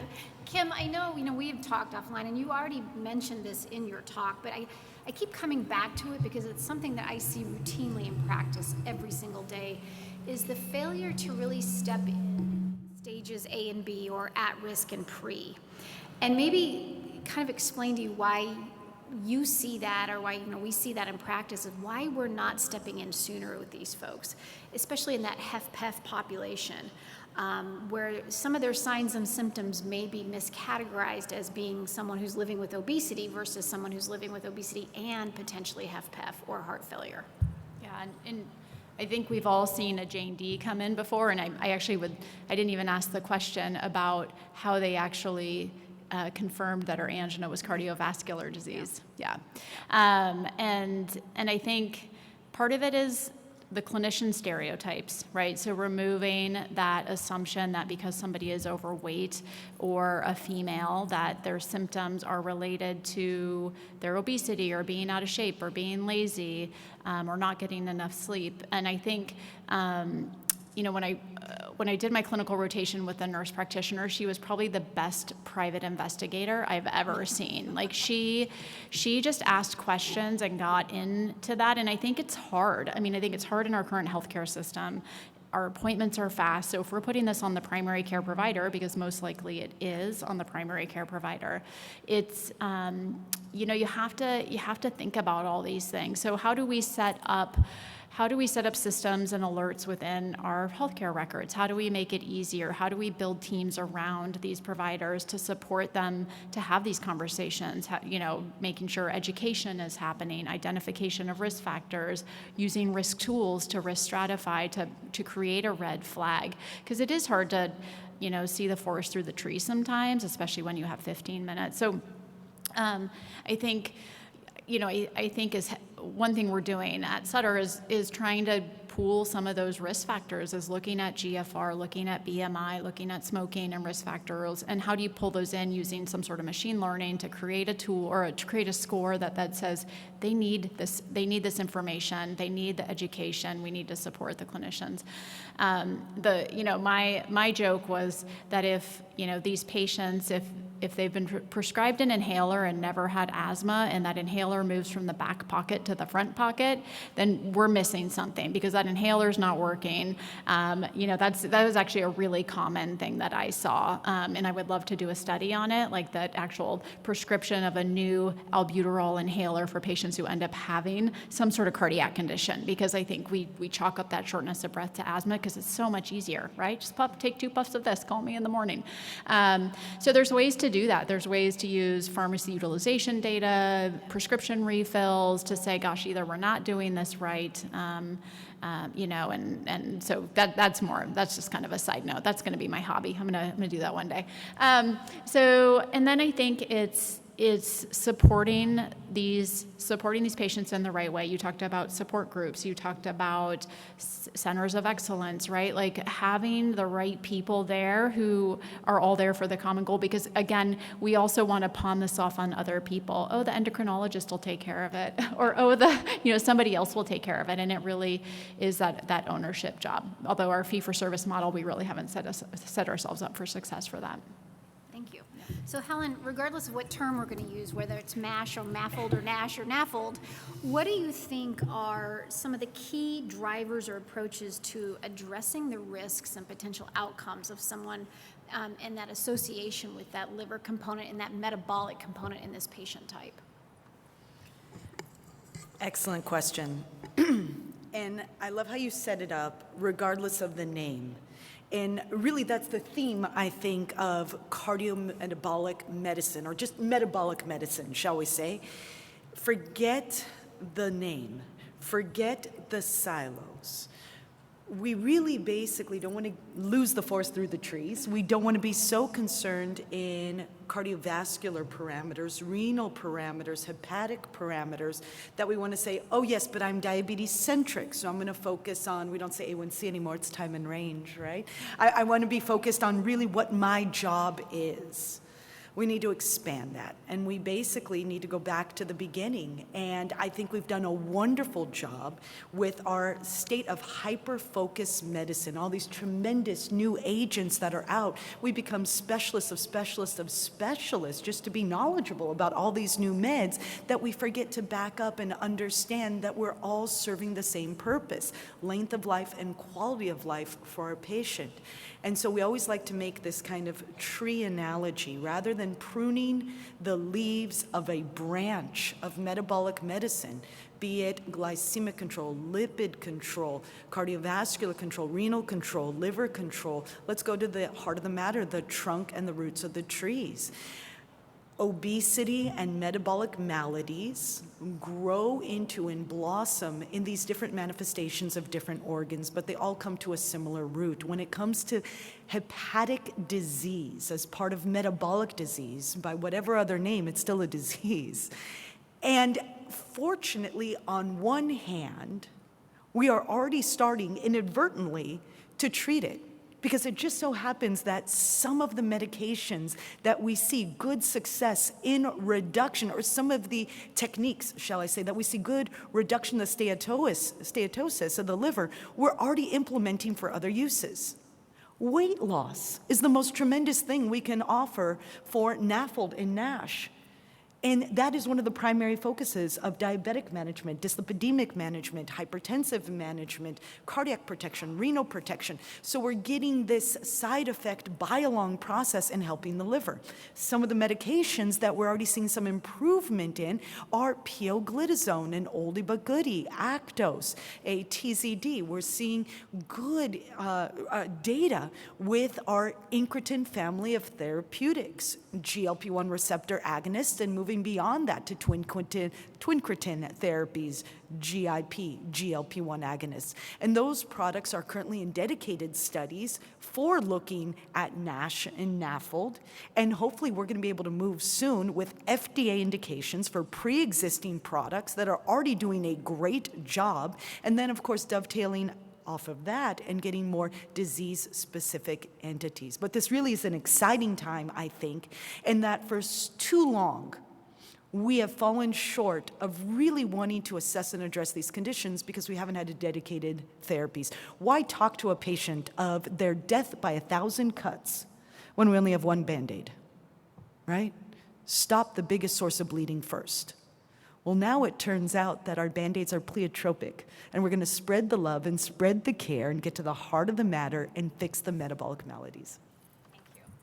Always answer so eloquently. I just love asking you questions. So I think we're going to open it up now to our online audience as well as the audience here in the room. So I think they're going to go throughout the room if you want to raise your hand, and someone will bring you a microphone. So we do have our online audience to think of, and there's a question coming in. The question is for Dr. Barron, and this is it. Can semaglutide be used for a patient with type 1 diabetes who has obesity, is insulin resistant, and has CKD? Ooh, saucy questions. All right. So, in order to keep things on label, right, let's start at the top.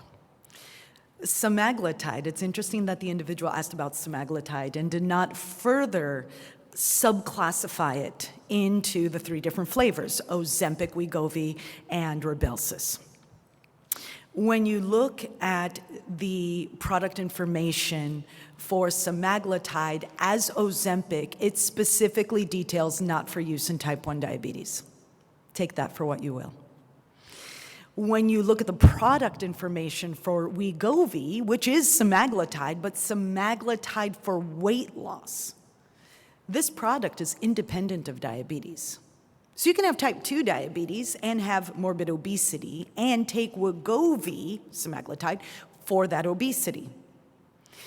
Type 2 diabetes, you can take Ozempic for glycemic control. It's not indicated for obesity, but you can get a little bit of weight loss with it. So then the question with type 1s is, can you backdoor sneak them into semaglutide under the purview of obesity? There is no contraindication to that. Although I think as critical thinkers, we have to keep in the back of our mind, why is it specifically called out as a do not go there with Ozempic, and then no mention with Wegovy? We don't have a lot of data to support what's going on there. So these products are not studied really in the type 1 diabetes population. We're kind of left on our own in the wild west of individual discovery and the practice of medicine to figure out what fits and what doesn't. In my own personal use of semaglutide with adults, I'm an adult endocrinologist, so everything I do is 18 and older. With GLP-1 receptor agonists. With semaglutide, you do want to be careful how you proceed. In particular, the big worry is, could there be any impact on glycemic control by which it necessitates a reduction in insulin, and will you fall below a threshold level of insulin that, forget glycemic control, you unlock the metabolic complications of a lack of insulin and put them into DKA? That's the fear. What is the potential risk for DKA? Question esoteric about pancreatitis. Could there be anything going on there we don't have the data to demonstrate? If I may be so bold as to refer you to now, I think it's a decade old, New England Journal of Medicine published article sponsored by Novo Nordisk, which is the company that makes, in this, semaglutide, and in this case, liraglutide. Liraglutide was studied in adults with autoimmune type 1 diabetes. And in this very interesting study, which is all available for our purview in the public sphere, they stratified their adults with type 1 diabetes based on C-peptide level. C-peptide 0, C-peptide a little bit, and C-peptide moderate amount. Forgive me if I don't recall the exact amount. And what they found was that the group of individuals with type 1 diabetes that had a moderate amount of C-peptide positive, think more your LADAs, they actually did very well with liraglutide. Liraglutide is not semaglutide, liraglutide is Victoza. But they did well in terms of reduction of total daily units of insulin, of weight loss, of improvement in glucose sensitivity, of a little bit of weight loss. All in all, did well. In the group that had a little bit C-peptide positive and 0 C-peptide, there was no impact, meaningfully speaking, in glycemic control, very little weight loss. So GLP-1 receptor agonist, I'm sorry I cannot give you a more specific answer than this, is the wild, wild west of where we're going forward as diabetic specialists. I would encourage proceeding with caution. Let me define that. Cherry pick your patients. Make sure it's an individual that you have a good relationship with, that you have good communication with, that understands that insulin does more in the autoimmune diabetes purview than just glycemic control. There's also putting the brakes on metabolic consequences such as diabetic ketoacidosis.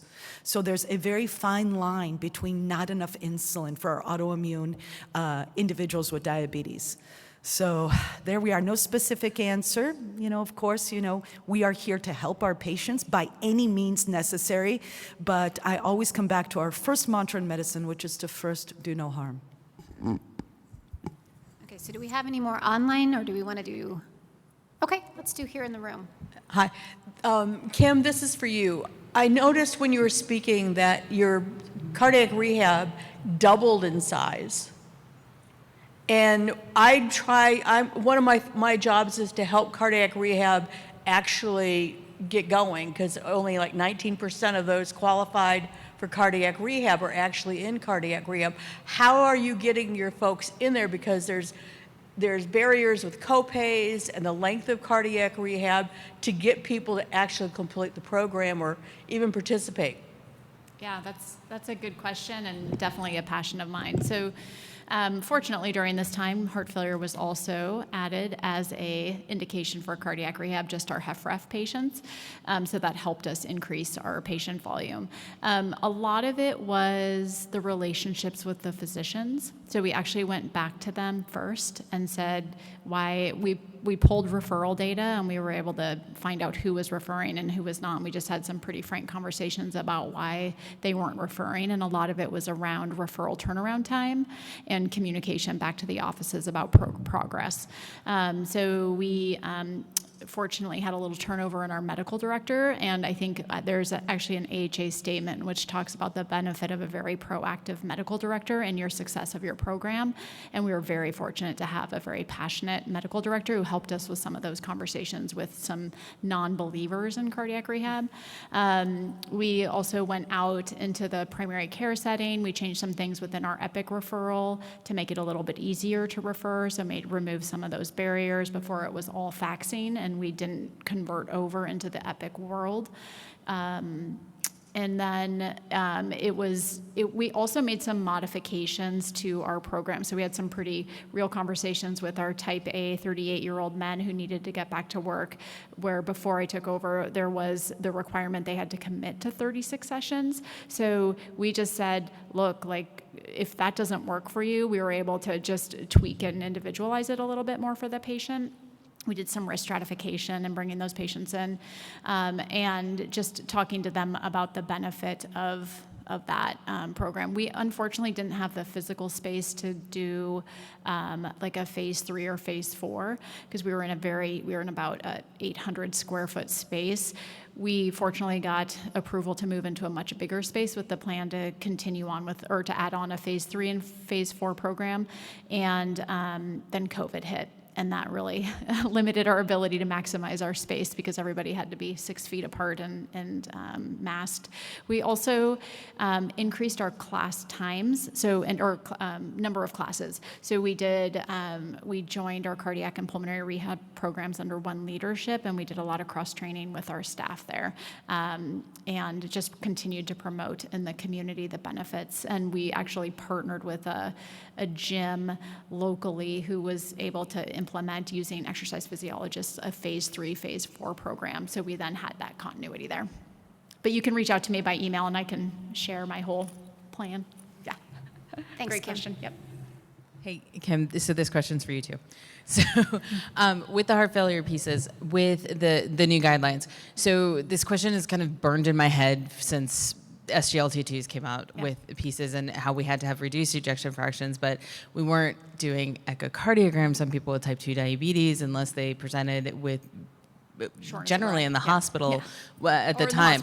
Right. And that's where all my practice is. So one of the pieces to get the echocardiogram is the exercise intolerance, which we see just a ton of at the beginning of diagnosis of type 2 diabetes, whether it's related to a weight piece or just in general that we're not checking. Are you seeing with the push for preventative pieces for stage A and stage B, trying to find out what that ejection fraction actually is by doing more echocardiograms so that we can get people into those preventative pieces or onto the medications since we're actually testing more?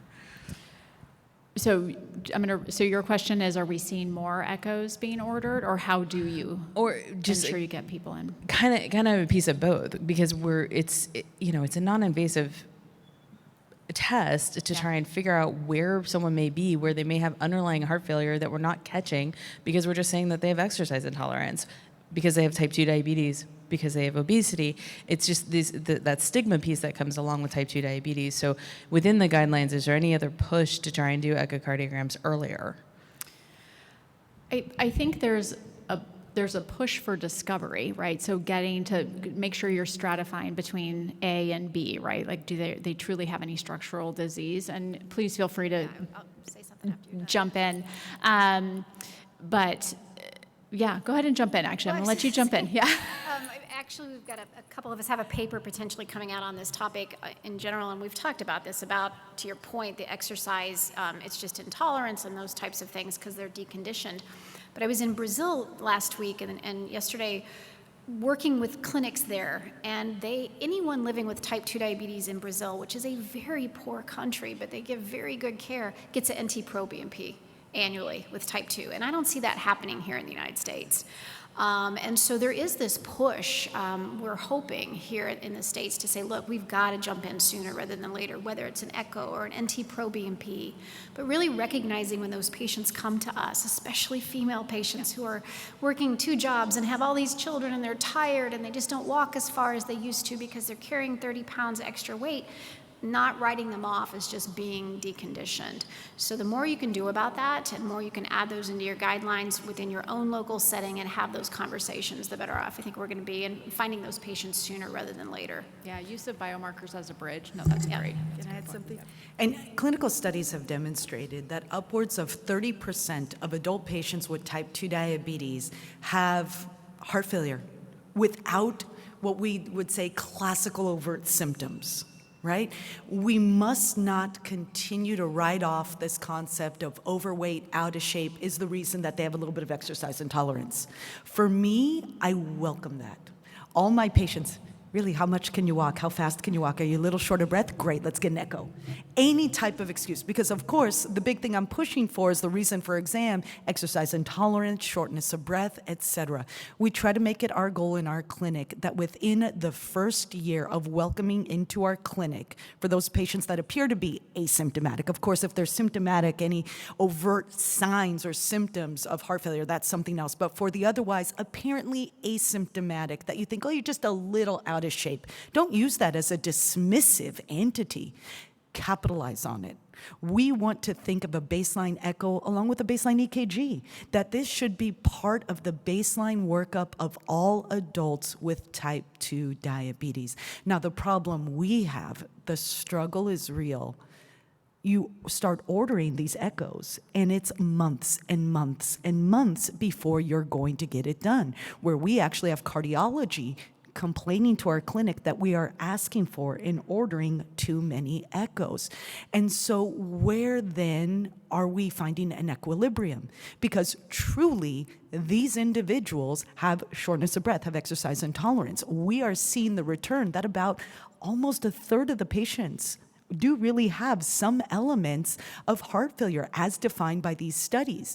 And yet we, as a department, endocrinology, are single-handedly overwhelming the capacity of the routine echo. So this is a struggle. We do as well.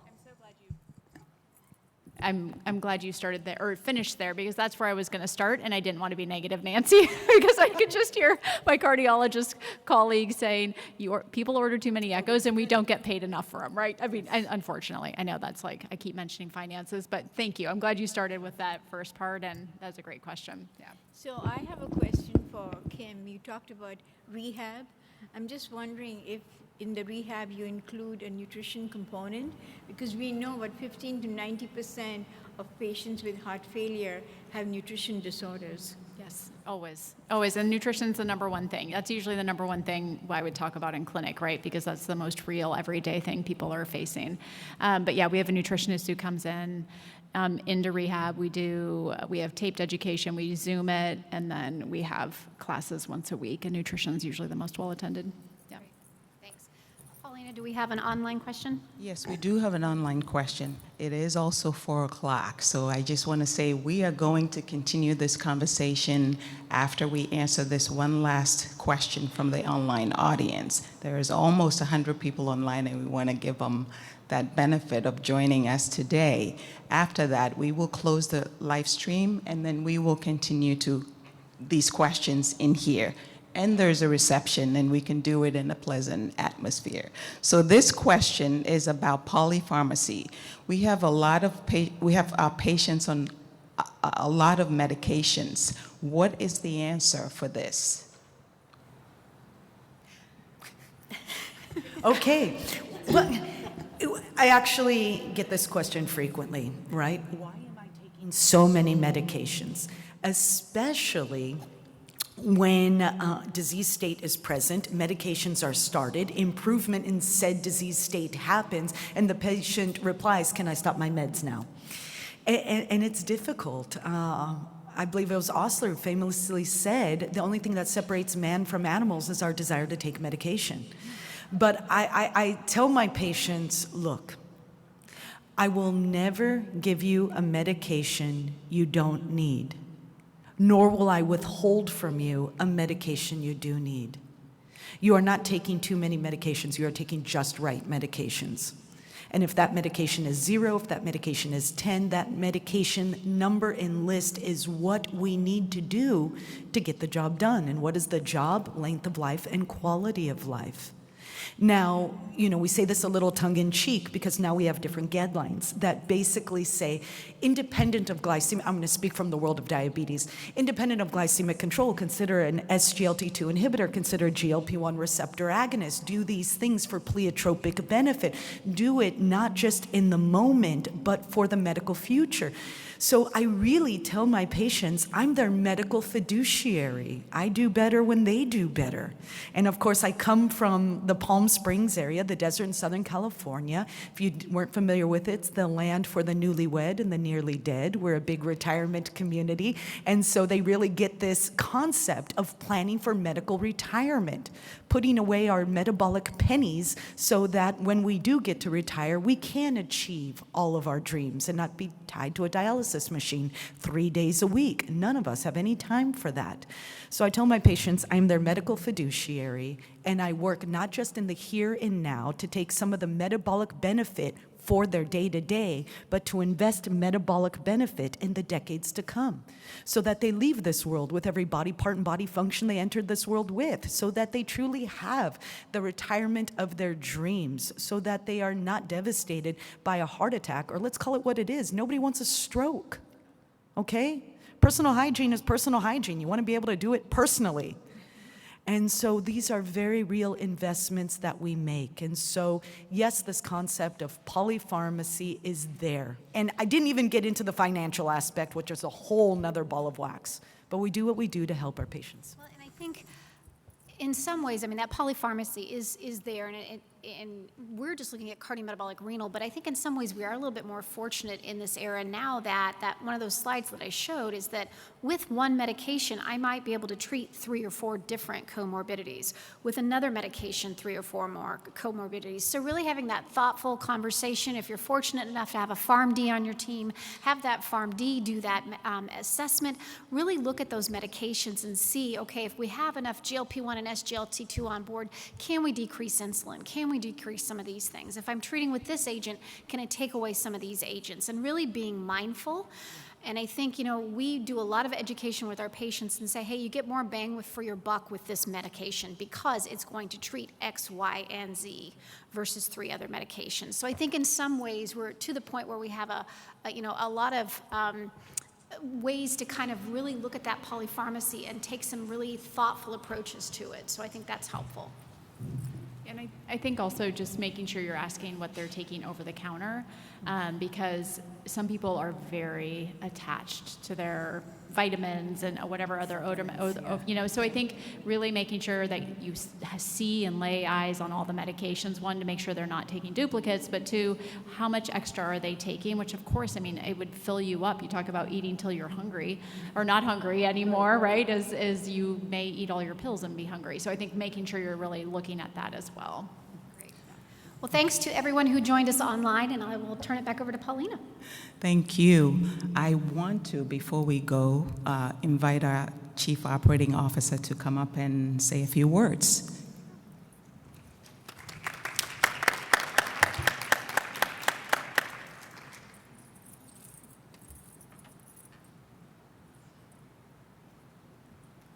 All right, I promise not to keep you long. I really just wanted to take this opportunity to thank all of you for being here.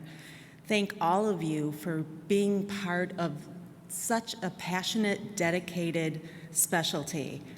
I think about the 50 years, and I want to get tears, and I realized I was sitting over there that I've been here 28% of that time, but I bet many of you have been here a lot longer than that. So I also wanted to thank our partnership. I love this collaboration, and our experts here at the panel, and our sponsors, Lilly and Novo, for taking the time and being able to support such a worthwhile event. And I'm hoping that this is something that we continue for years to come in the community of interest, right? I mean, how exciting is that, to actually be able to just put that question out there and have the experts available to you. So have a great conference. Tomorrow starts the big day. Do not miss the general session. Don't miss the opening of the exhibit hall. And I look forward to seeing many of you throughout the next 3.5 days. Thank you.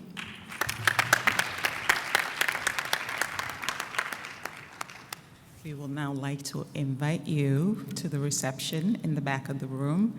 And as you enjoy your snacks, you have access to our panelists and each other to talk about what you've heard today. Thank you.